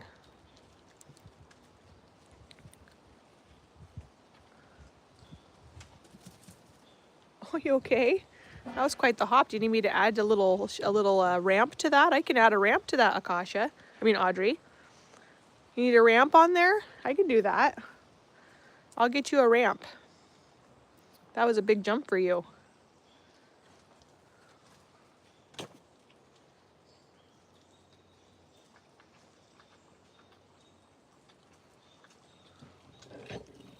They're not that hungry today. Did you guys eat some kibble last night? Were you stressed out last night? Yeah, stress can do that for you. You're so stinking cute, Audrey. You're so cute. And there's Zeus, like, come pay attention to me, please. All right. On that note, let's go. Watch out, Akash. They're so calm today.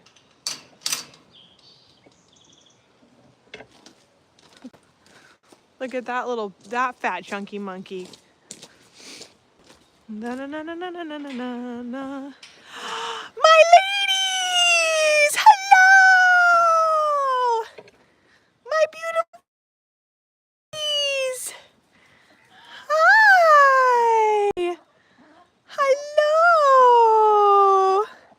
Hello, ladies! Hello! Excuse me! Excuse me! Okay, so this right here is Jinxie Jinx. He's a bobcat. Isn't he incredible?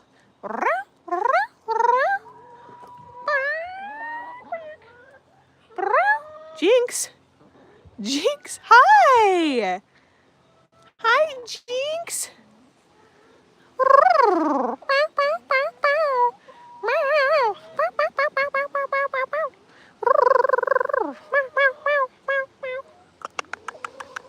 Hi, buddy. Hi, bud. How you doing? How you doing, sweet boy? How are you? You watching some chicken TV? You're a good boy. Oh, you slip.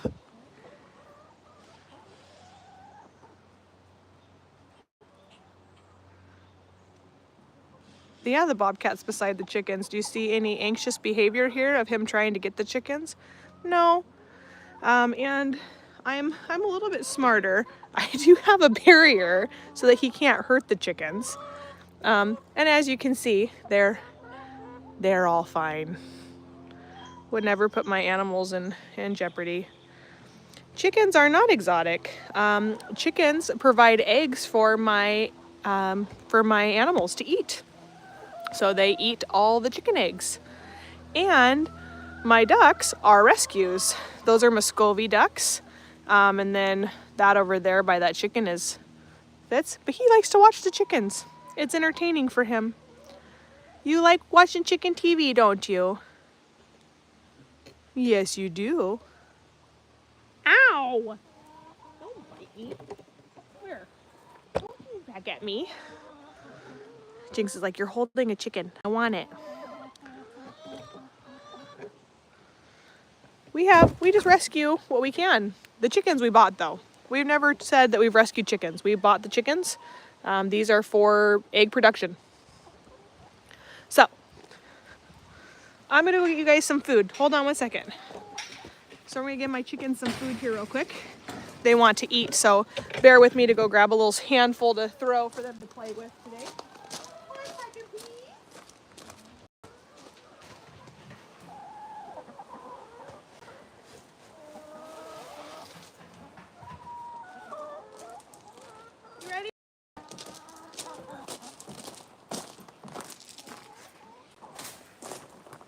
They like to scratch that into the ground. Now they have chicken feeders, but chickens love eating stuff. They like getting those bugs and those grubs and all that kind of stuff. And here comes my ducks. Hi, Fitz. Hi, Wrecker. Hi, Furdy Birdie. And then I have more chickens down there. Jungle fowl.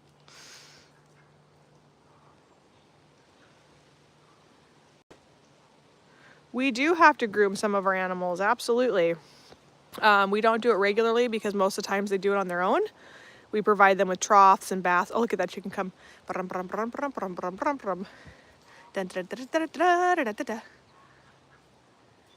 Here they come running.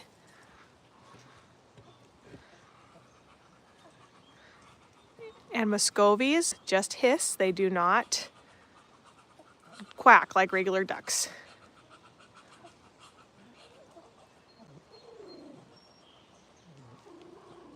That sound you hear in the background, that is foxes laying in the sunshine.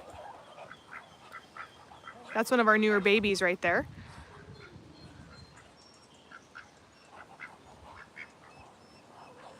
Here comes more babies.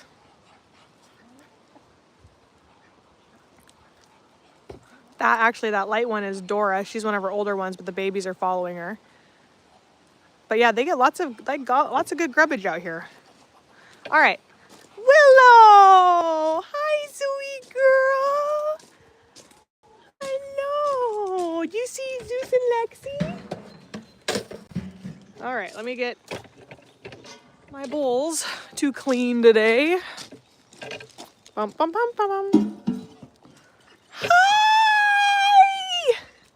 Oh my goodness! Oh my goodness sake! Are you guys doing okay after the fireworks? Oh man alive! Oh man! So this is Nitro. He's a British Columbian black wolf dog. Nice! Nitro! Hello! He's a good boy. I think you're Nitro. Let me see your face. Oh, wait a minute. Yes, you are. Yes, you are. You're Nitro. This is Willow. This is Calvin. Oh, butt scratches. Butt scratches. Hello. I love you so much. I love you. So wolf dogs are really, really amazing animals. I don't encourage anyone to really own one for a lot of different reasons. I think the main thing is, for me, is that I sadly have met more people who have gotten wolf dogs for a cool factor than for because it actually will in fact fit their lifestyle. People just want wolf dogs because, and high content wolf dogs, no less, because it's neat. There are so many factors for owning a wolf dog that people have to understand. These are not animals that you really should be taking into, PetSmart and walking around. And I'm not saying that it's not possible. I'm just saying that it's just not really their comfort zone to have that. To have that. It's not your comfort zone. No, it's not. Now, they are pack animals, so they do better with a pair than they do individually. And, just a lot of people don't really know what they're getting into. Training is different, working is different. It's such a different thing. I've been working with high content wolf dogs for 2 decades. I've raised them from puppies, and I have gotten in wolf dogs that came to me at 3, 4, and 12 and 11 years old. So I've had the opportunity of working with rescues more so now that I took over the organization in 2020. I've been able to bring in more rescue wolf dogs. And people just have to understand that we're just in such crisis right now with animals. It's really sad. It's really devastating. And wolf dogs are a very specialized breed to take in. Thank you for that donation. Appreciate that. That's super sweet. Hi. I love you so much. I love you so much. So we are strong believers. I can never stop somebody from getting a wolf dog or getting an exotic animal. But my request to you is that you have your research done through and through and through. And know that every wolf dog is not the same, but there does play a high genetics in, you'll get a puppy. A lot of people get puppy wolf dogs, and puppies just love everything and everyone in the wolf dogs. I've never really had a shy wolf dog puppy in the several that I've had to raise. And 2 hits change just like that. Instant change. They become an adult, and the thing is with wolf dogs is it's not like you have puppy, teenage years, calm years. You have baby, puppy, adult, 2 years old. Bink, everything changes. You'll have a wolf dog go from loving somebody to no longer liking them. And I think that people have to understand that it only takes one thing to absolutely destroy a wolf dog. And it could be the most simplest thing, like hitting a fence with them, or because electrical fence is a way that you keep wolf dogs in bigger enclosures, because they can feel the current. They normally don't go up to it because they can actually feel the current from afar, so they just stay away from it. So and it's, if you're USDA certified, it's what's recommended. Anyway, you hit that hot fence with them, they knock you into it, and you touch them, and bam, relationships can be destroyed. It's not like we're a normal domesticated dog where you always wonder how people have these really aggressive ways of training, and they have these almost ways of, you would feel abuse to make them submissive and harm them. And you always wonder why those dogs are so still loving, because the domesticated breeds, they will, some cases, they just want to please you. They just want to love you. They just want to be loved. They just want that relationship with you. Wolf dogs, you screw it up, bye-bye. There's no forgiveness in that. It can take years to get a wolf dog's trust back.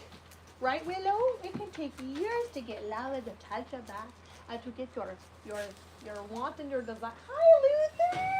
Hi, buddy! Willow, you're gonna break my hand off. Here, let me get it out. Oh, thank you. That's just my experience of working with them.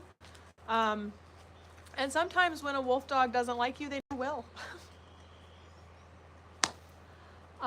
It's different. It's a different breed. Now the difference between them and a domesticated dog, this is Calvin.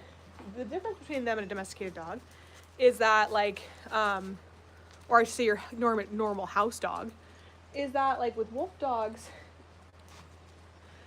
I'm trying to remember where I was going with that. I'm sorry. I squirreled. I saw something up in the window. It caught my eye, and it just my train of thought gone instantly. What are you doing? Hi, buddy. Hi, buddy. I know, buddy. Trying to remember where I was going with any of that. When working with wolf dogs and stuff like that, you'll have even people who are the best in the of doing dog training bring in somebody who's actually worked with wolf dogs, because the disposition it can be so much different. And again, people go in and they see really greatness from 0 to 2, but then 2 hits, and like I said, it can just all go away. It's really interesting to watch. I've never not had a wolf dog that I haven't been able to earn its trust back with yet. Nitro took me 3 years though. Nitro took me 3 years to get his trust back. And I saved his life, but he didn't see it as saving his life. He saw it as saving, as me invading his space and not respecting his space. His brothers were trying to kill him. I had to sheep him over my shoulders when he was a puppy. He has a deformity in his back legs. Wolves can actually, smell out the deformities and the weakness, and they'll take that out of the pack. with high content especially. And so they were trying to kill him just one day, 6 months later, just bink, you're no longer welcome in this pack. So I had to grab Nine, had to throw him over my shoulders, take him out. I'm pushing Echo down. I'm pushing Brian down. I'm like, nah, stay down. I'm holding onto him and he's squirming around my neck. And they're not small at 6 months either. And that was his memory of me, but I saved his life. But he didn't see it as that way. And so it took me 3 years. 3 years to have him come back and build that relationship with me. And it was a very, very, very slow process. It took a long, patient time, and we finally got there. But it took time. And the other part with like wolves and versus dogs, where dogs will come out and they'll do like their fear biting, or people think that they're being reactive because they're aggressive. They're actually being reactive because it's a fear reaction, or fear aggression. Where wolf dogs, these guys, dogs give you a lot of signals. Theirs are a little bit more vocal. So where you see a lot of body language in domesticated house dogs, with these guys, they'll just be like, nah, too far. And they'll warn you. And the problem with wolves is if you get to the point where they have to bite you to warn you for you to listen, then that can be their reaction from there on out, because it's what worked. And so you have to listen and respect these guys, or else you can get a wolf dog that's like, oh, I bit you and that worked last time, I'm gonna do it again. But it has to be like pinning them in the corner. Like they don't just come up and just grab you. They're elusive. They keep their distance, and if they don't want to be around you, they don't come up to you. And if they don't want to love you, then they just don't love you, and that's okay. So again, this is not a family pet. Don't get a wolf dog if you have kids and want a good family dog. Go get a golden retriever. Go get something that fits your lifestyle. And if that's a working breed, then go get a working breed. But I'm so tired of people buying their children wolf dogs. And I'm not joking you, it happens a lot. It happens a lot. I have been rescue where somebody bought their child a wolf dog for their birthday, like 12th birthday. And now she stays here. She lives here. You know, it's just do your research before you get any animal. I don't care if it's a beaded or a bearded dragon. I don't care if it's a python. I don't care what it is. Just do your research and have the facility and everything set up. Please do not go to PetSmart and do it all in that day. You teach your children that you go, you get the setup, you get the facility, you get it all ready for them to come home, and then you get the animal. And because too many people will go and they'll go that day, they'll buy the animal, they'll buy the cage because they're getting it on a, spur of the moment kind of thing. And then the animal comes to the sanctuary. And it's really, really hard to watch that. And I tell you what, man, there are some people's facilities and setups that I see, especially these really cool hamster ones that I've been seeing lately. Oh my God, they've been amazing. Hi, Bean. They've been absolutely, like, they have like glass houses that go through their entire living room, and I'm just going, oh my God, that's amazing. What a freaking luxury life for gotta show you something. What a luxury life for that hamster. It's like literally equivalent to somebody living in a 12,000 square foot. Taz! Oh no, this is Rascal, guys. She's terrified of everything. I thought it was Taz, and then I realized it was Rascal. Hi! How are you? Hold on. He wants my coffee cup. Come here. This is too high up. I can't bring it down lower. Where are you at? There you are. Hi, Swiper. You gonna bite? Hello. Good boy. That was so nice. Hello. Oh, that's Anisio. Hi, Anisio. That's Swiper. That's Swiper right there. That's Anisio. Hi, Aneesies. Hello, Anisio. I love you. They're doing so good. I'm so happy with their progress. So we'll go and see Beanpole, and then I'm gonna let you go because I have a lot of cleaning to do. I have a ton of cleaning to do. It's already 11:21. I need to go check in with Bronwyn, and then I gotta get some social media stuff done for April. Because I tell her I'm gonna do it every day, and then I don't do it. So We're gonna come in here first though. Okay. Oh gosh. Bean, that little chair is rocky. We're gonna come down to Bean's level here. Oh, I forgot my books. Oh man.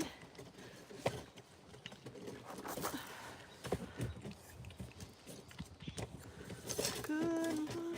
Coming down to Bean's level. Give me one sec here. This is Bean. Hi, Beanie. Hi, Bean. I want to get your little face in there. She's having her corn on the cob this morning.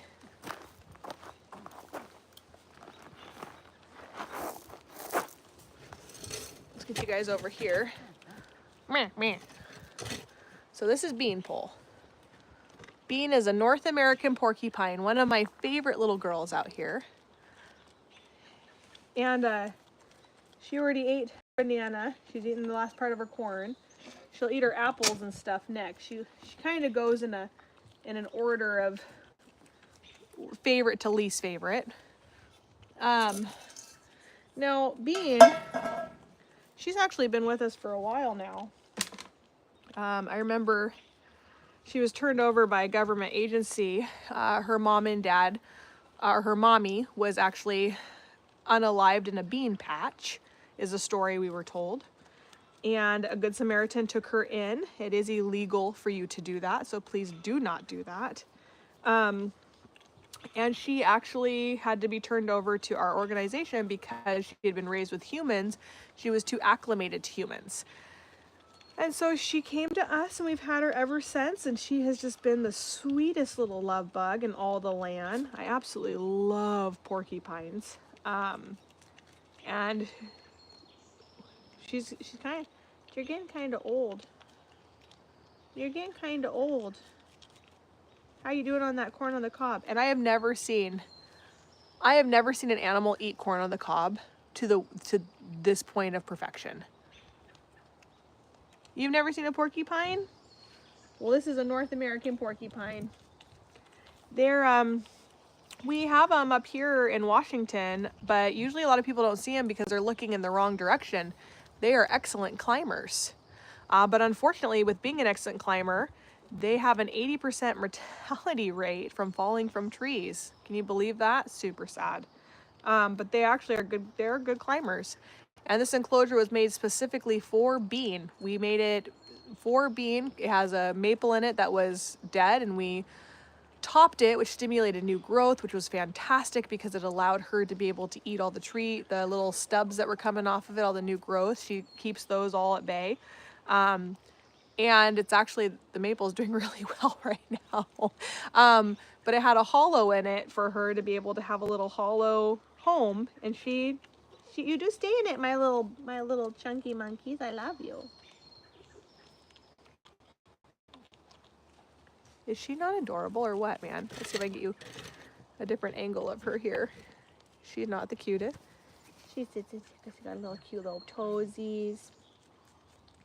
So they have no quills on their tummies, their feet, or their face. It starts from this part and goes back. So you can see her quills start right here. Now, if she was very frustrated or angry, she actually would not quill me first. She wouldn't poof up to reveal her quills. She actually would let off a really stinky smell first. They have a square-like patch of skin on their back that allows them to let off a stink. And then that stink hopefully will keep the animals away, and if they are predators away, and if they don't listen, then they'll poof up all big and fluffy, and all these just go bink. See how she raised it just a little bit there? Hello. And she'll start swaying side to side to look as big as she possibly can. Kind of like a skunk, but they don't spray. They release almost like a sweat from it. It's the best way for me to describe it. And so it's very, can I see this? Can I show them? Can I show, watch out. Can I show them your corn? Let me show them. See how well she eats that corn on the cob? She's very good at it. What, honey? What? She's smelling the melon. She's like, do I like this? I don't know yet.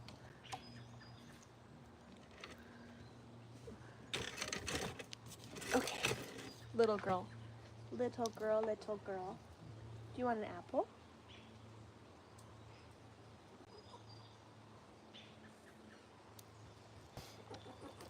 Isn't she cute? She's like, no thanks. I prefer corn and bananas. I will take nothing else healthy. She's smelling the thing right now to see, what do you smell on there? Come here.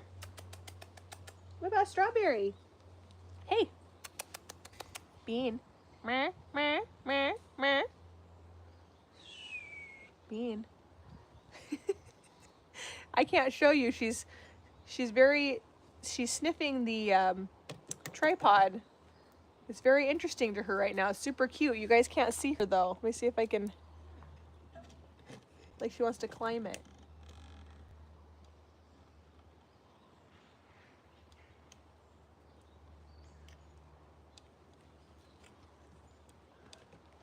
You guys can't see her. I'm sorry you can't see her. It's so cute.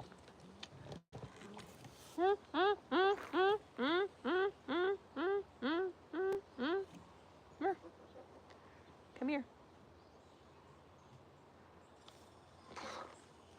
Anyway, she's super cute, and I love her dearly. She's been a very fun little animal. She's like, hey, you took it away from me. What'd you do that for? I don't know, Bean. I just did. I'm mean like that. Ooh, that's a good shake, Missy. Oh, God. I gotta fix that rock. All right. I'll go show you one more animal. I'll go show you the sloths. And then I'm gonna go. And I'm only going down there right now because it's the closest to the bathroom and I have to pee. So I'll put you in on the sloths. I will go to the bathroom and then I'll come back. We'll talk about Rian and say hello to her. And then we're gonna go. Gonna end this, blow this popsicle stand at 12 o'clock. All right, Cooper. All right, Mapes. There's my good puppies. Cooper, stay. No, wait. No. Your light obsession is becoming pretty intense, my friend. All right. So here we go. We're gonna go down here. We're gonna see some sloths and go from there. Okay, so those who are new here, we do wildlife education and rescue. We give animals a forever home so that they're not euthanized. We believe if animals can be free, let them be free. But there's a lot of times and situations where you cannot legally let an animal out because it'd actually be detrimental to the ecosystem. So we are here to give them just a forever home so they don't have to be euthanized. So I'm gonna turn you guys around here.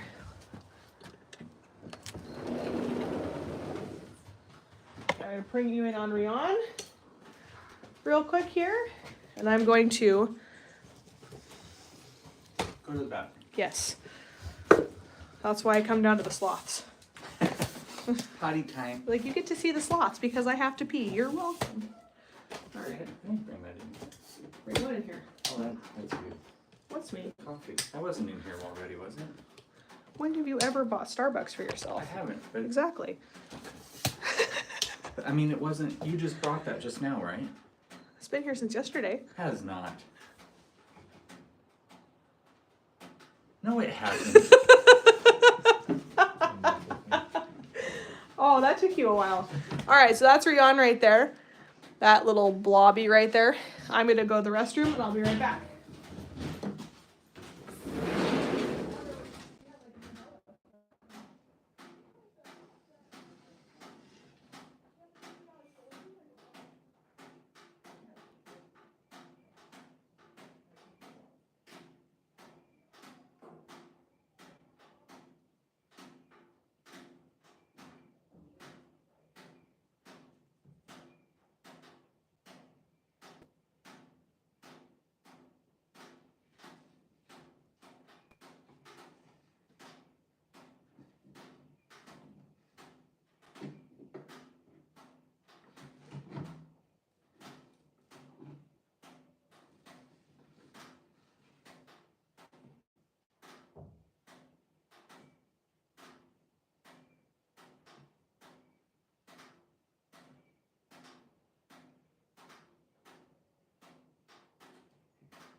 Okay.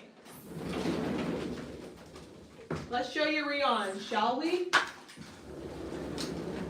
So this is Rion.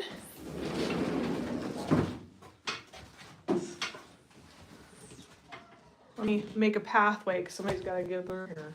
I was fine before. You made it tighter by getting in the Okay. small spot. This is Rion here. Rion! Hello, hello, hello, hello. Sweet Rion. Chloe, out. Chloe. Out.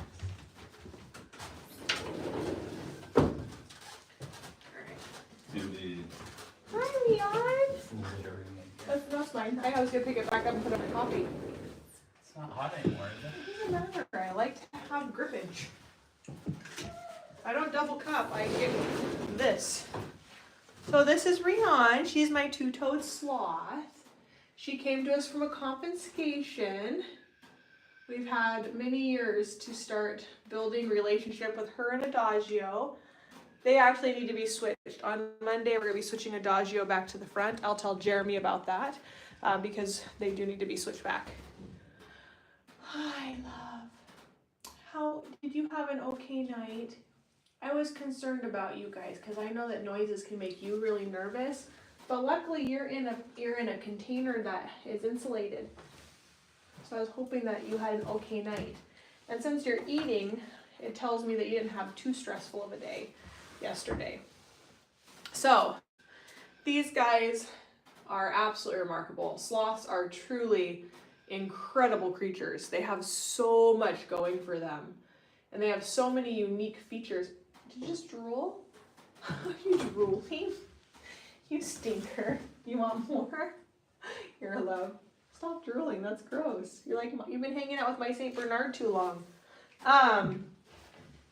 Anyway, these guys have so many things going for them. Their organs are actually flipped upside down to accommodate them to accommodate them so that they can hang 90% of their life. Oh, is that a peach? Yum, yum.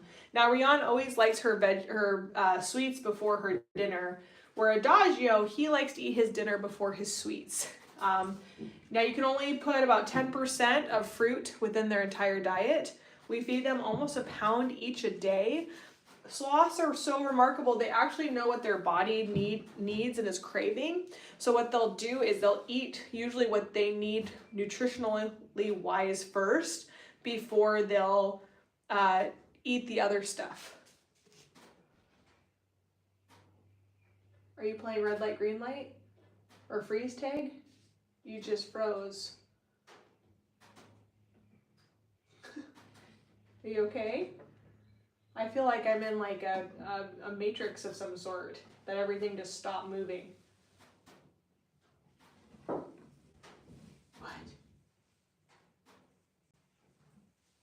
What are you doing? Are you okay? She literally is frozen in place. Are you okay?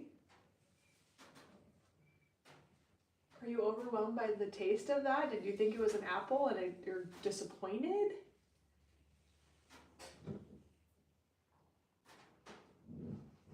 She's never done this before, ever.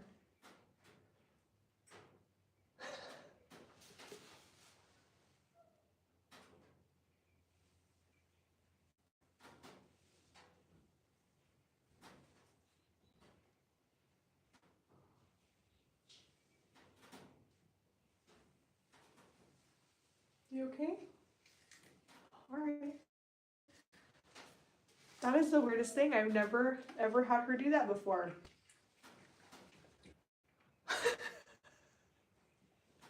That was so weird. Did we just like freeze in time for just a second and I was the only one moving? Or am I like the Flash and I was just moving so fast that you were slowed down?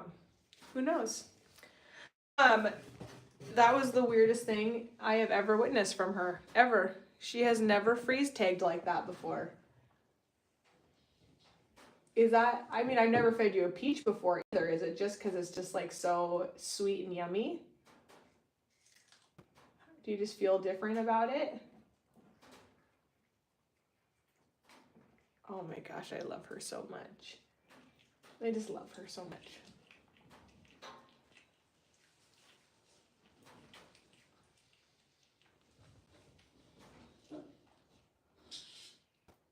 Hi. Was that good? Was that so good? Are you okay? That was the weirdest thing ever. I have never, ever seen that. That is so funny. She just like stopped. Hi. What are you doing? Do you want, let me see what else I got here. You want another grape?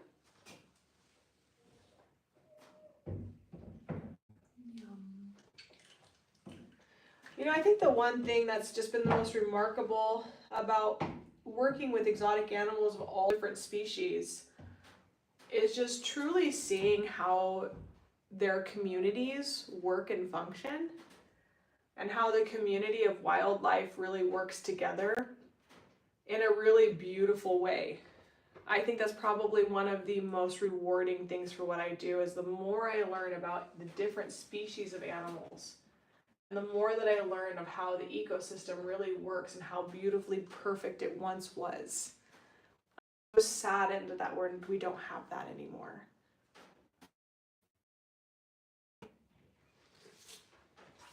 I wish that we could go back. If I were to go back in time, like very far, it wouldn't be because of the people, it would be because I'd want to see what the wildlife was like. Because I really do enjoy my conveniences of indoor plumbing and stuff like that, and electricity, actual tenting it up. I do enjoy that too, but I like going home to my power, but the wildlife and what it must have been, and how the trees were so big and beautiful. And if you ever get the opportunity to read the study about how they feel that dinosaurs may have been deprived of oxygen, could be one reason why they were fully extinct, you should read it. It's really amazing, and it's a cool concept that everything was bigger back then because the oxygen and the light was more pure, the sunlight was more pure, and it was filtered in a better way, allowing us to have really big, beautiful plants and vegetation, and animals were bigger. And a lot of times you'll see the bigger animals because the colder climate it is, usually the bigger animals there are in that colder climate. But like, you know, minus penguins and stuff, but they still got big penguins in the Arctic. But like the ground dwelling sloth, for example, which they say you can thank for the avocados up here in California, that the ground dwelling sloth swallowed the avocados, brought them to California, went potty, and bam, seed spreader. Remarkable, just absolutely incredible. And you're made so perfectly. You're just made so perfectly. From your little pin dimple eyes, to your self-sharpening teeth that never stop growing, to your organs that are flipped around, to the least amount of muscle mass and body fat, to only have fat on the pads, to be able to eat the vegetation and grow an algae that no other animal can grow, finding out that it may even be the possible cure for breast cancer. I mean, come on, like how remarkable can you get? And then we have this little guy down here who's not a 9-banded, but is a burrowing one. They're not called burrowing armadillos, that's just her protection. She burrows to save under it. But this is an armadillo from South America. This is Ren.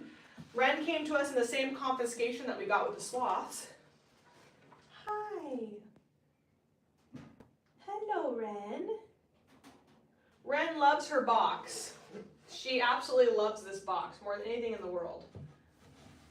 We have tried replacing it so many times. And we've just ended up understanding that this box will just have to be repaired until we no longer have Ren. So we've been repairing this box for 9 years now. And any other box or doghouse or anything that we put in here, she is very angry about. This is her box. We had her out running the whole sloth room the other day, and it was super funny because she just piddle paddles up and down the hallway. Don't you? You're so cute. and you had to get your exercise. Now the moment I put this down, she will just go right underneath it. Hi. Okay, here you go.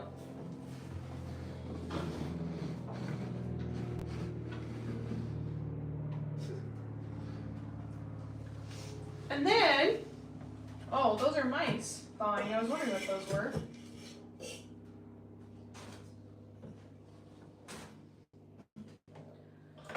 In here, I have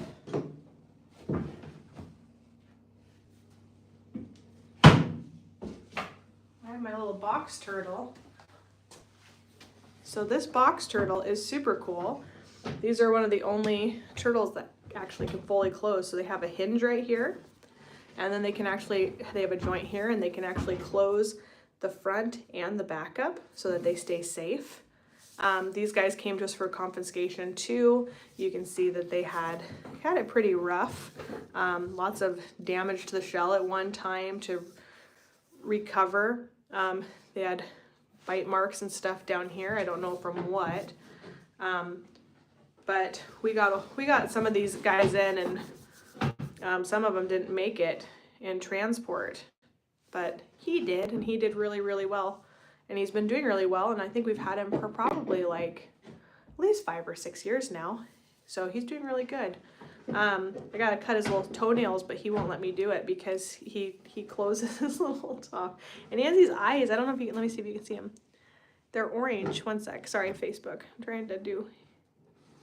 You can't really see them. You just see his little beak. So, but he comes out in the sunshine every once in a while.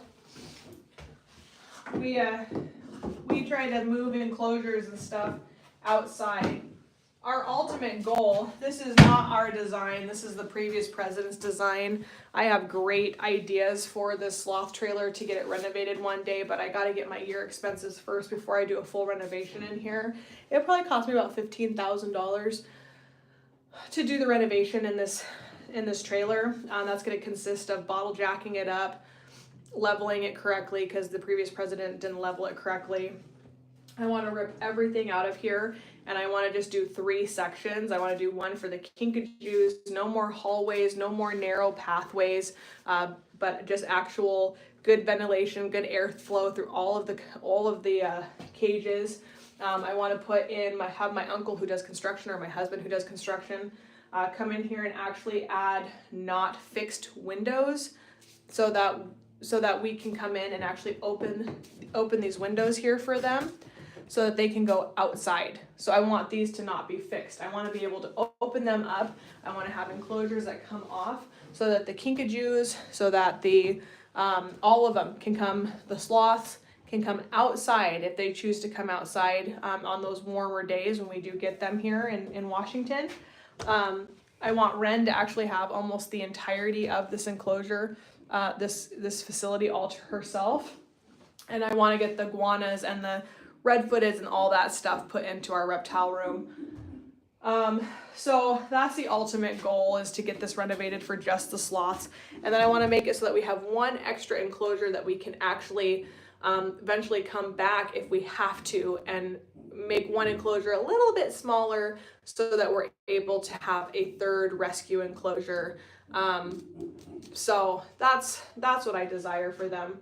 I want them to have more. I want them to have bigger. I want to get rid of 4x4s. I want to get rid of the metal. I want it to be just like beautiful, natural facilities for them. And one day I'll get there, but I gotta raise my $600,000 for the year first before I can do that. Jeremy's wetting down core right now to change out the core, probably in Kinky's enclosure, because Kinky is wet. Kinky is stinky. Stinky Kinky. Stinky kinky. So this right here is what we use a lot. People will use this in their garden, but this is coconut core, and we put hot water in it to get it to expand. It starts out as a small brick, and then it expands to almost 5 times its size. A lot of people, like I said, will use this in their garden, but we use it as a substrate here for a lot of our animals, a lot of our reptiles, a lot of our Our kinkajous are South American, things that need high humidity. We use this. Our armadillo. Some of our reptiles use it. Yeah, some of our reptiles will use it. You know, hot water does 1,000 times faster than regular water. that's very true. If you put a cold water in here, it takes forever to expand. But it's really cool stuff, and it doesn't like mold or any of that kind of stuff, which is one of the main reasons we use it. And then if we throw it away, we can actually use it like in our gardens or at the base of our trees so that it keeps moisture in, and actually it allows our vegetation to do really, really well. So that is why we use it. Don't worry, it will come to me, promise. And it's too cold to have our birds outside today. It's pretty chilly out today. The fact that I can wear a sweatshirt. It was nice yesterday where I was like soaking up the rays, and then today it's just nice and cold. My husband and my son are going to a big fireworks show tonight at Skagit Speedway. And my daughter and I don't know what we're gonna do tonight. Maybe we'll go back out to the fireworks store and get some more fun ground stuff, like ground balloons and things that stay on the ground and do that kind of fun stuff. Nothing big. This is the time to get fireworks. There's my Malinois.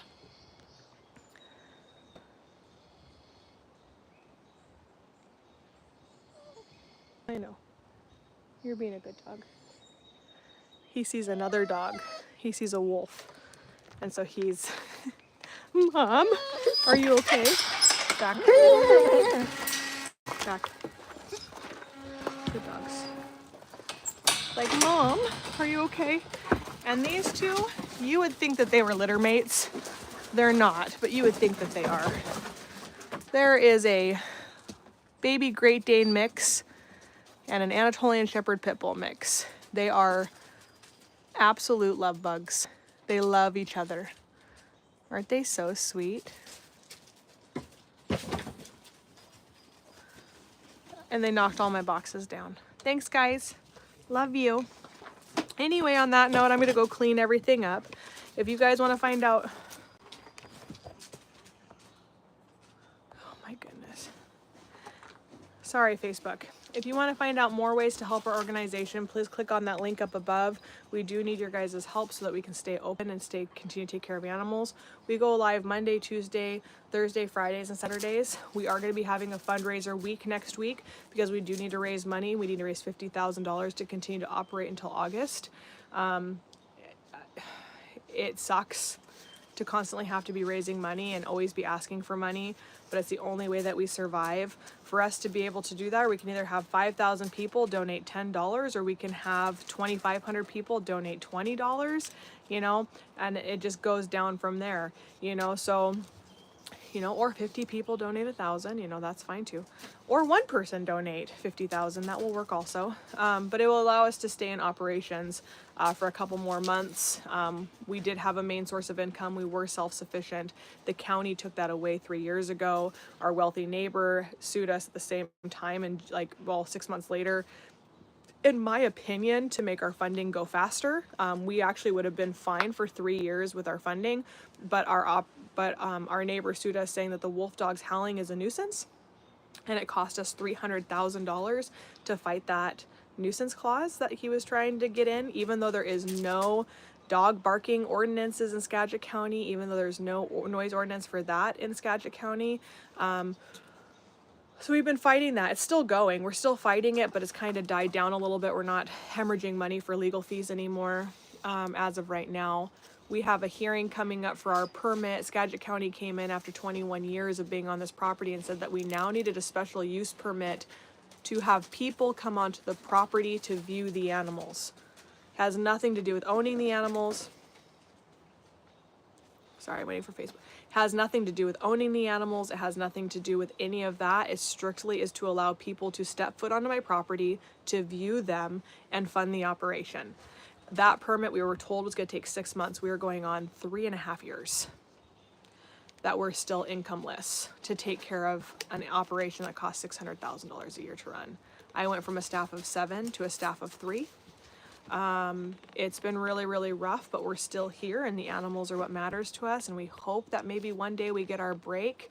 If we got our operations for $600,000 in like one huge fundraiser, we actually, oh my, I can't even, my whole brain just went, it just relaxed for like 5 seconds. What I could do and how I could really start pushing Kids Tube and how I could really start doing stuff for children's educational programs, our college programs. My research could continue even more than it already has. All of, oh my God, I don't even know. I can't even fathom what I would do if I had my year of operations covered and I could actually focus on the business and not just fundraising all the time and the animals. And actually just work 5 days a week instead of 7.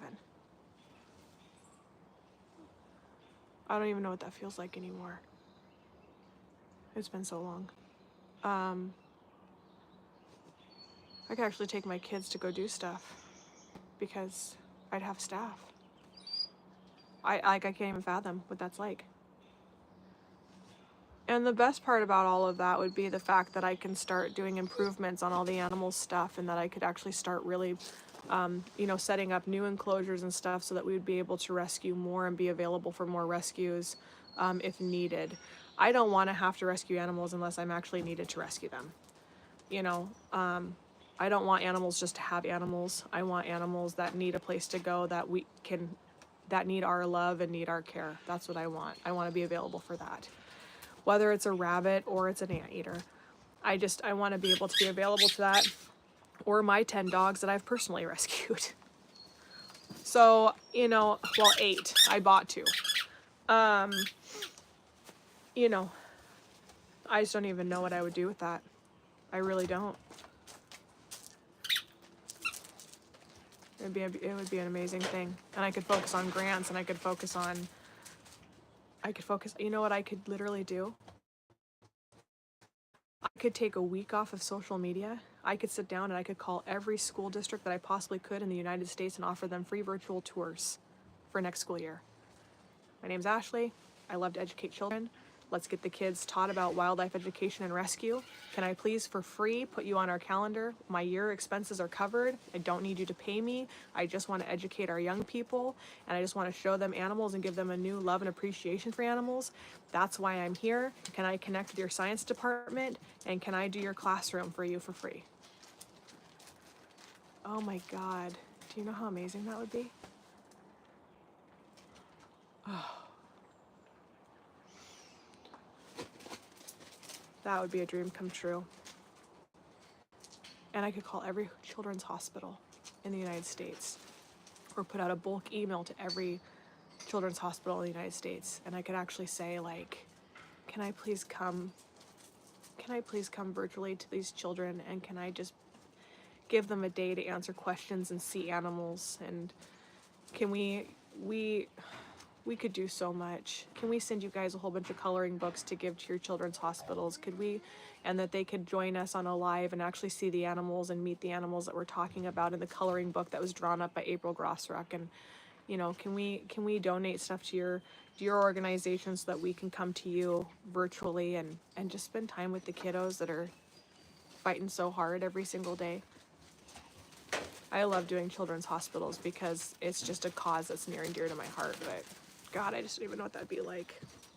I know that maybe I'll get there one day. I know that we will get there. It's just been a long 3 years of fighting every day for funding. But we're still here, and doors have still been opened, and we've gotten through. You okay there, buddy?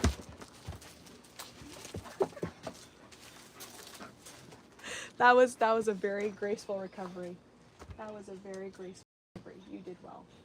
You did well. I love you so much. I do. I love you. So anyway, if you guys want to consider and donating to our organization, please let us. Please think about us. If you need a tax deductible for the end of the year, please think about us. We need you.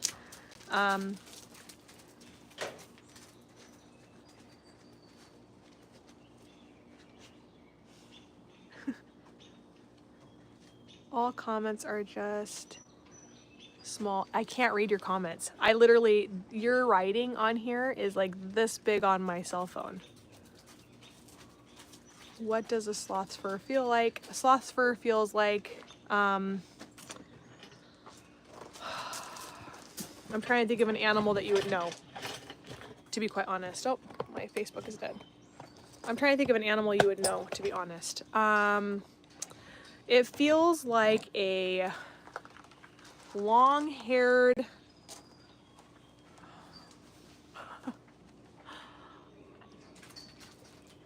it's not as coarse as a horse. Hey, psh.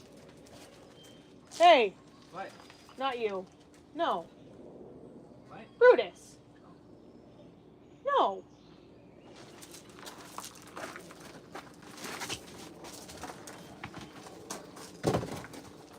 It's not as coarse. It's not as coarse as a like a horse mane, but it's thick like a horse mane.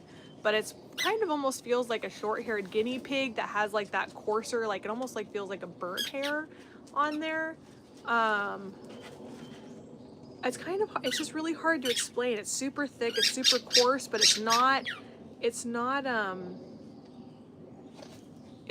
soft, but it's not soft. I really don't know how to explain it. I don't know. It's just like, or you know, have you ever felt like bleached hair, like that has been fried? It kind of feels like that. It's like, it's almost feels like, yeah, like fried bleached hair. And if you've never had that, congratulations. That is good. You shouldn't have that. Love how your dog's trying to figure out why you're... Is that what he's doing? I think he knows. Dobby, do you know why we're live? Do you know why we're talking to them? Do you know why? Is it because we're trying to raise money so that we can keep animals safe and that we can continue to allow you to squirrel patrol all day long out here? Is that why?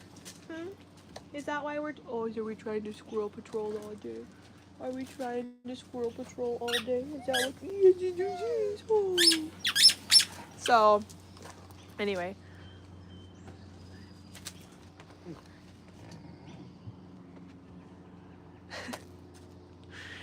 He knows.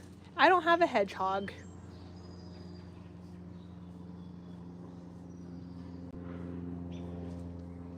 I love how like stoic you are. You're just so handsome.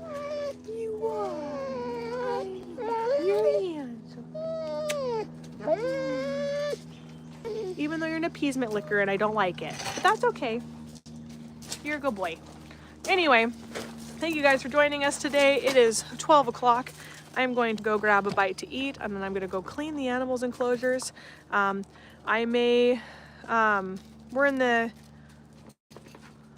in the USA, Washington State.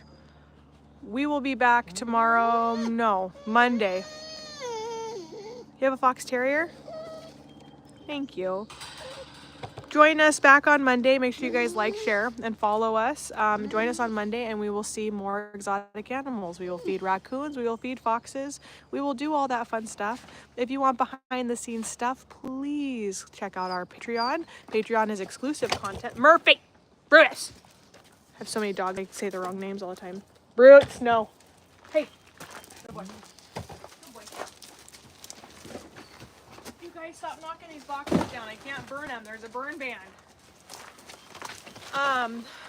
Please make sure that you check out our link to be able to help more. You can join Patreon. We have exclusive Patreon content. I was told my dog doesn't look up at me without scratching under his chin. Just, you know. If I scratch under your chin, or will you just look at me if I scratch the top of your head? Will you just look at me with those eyes, or am I forcing you to? Yeah, I'm not forcing you to look up, am I? No. You just like this. You love your face scratched. Yeah. But what would I know? You're only my dog. So, anyway, on that note, cool pants, thanks. I do like my jeans that have holes in them. We will, no. No. we will be back. So make sure you join us, and we will see you guys all on Monday. Have a great weekend and enjoy the rest of your beautiful 5th of July. All right, love you all. Bye.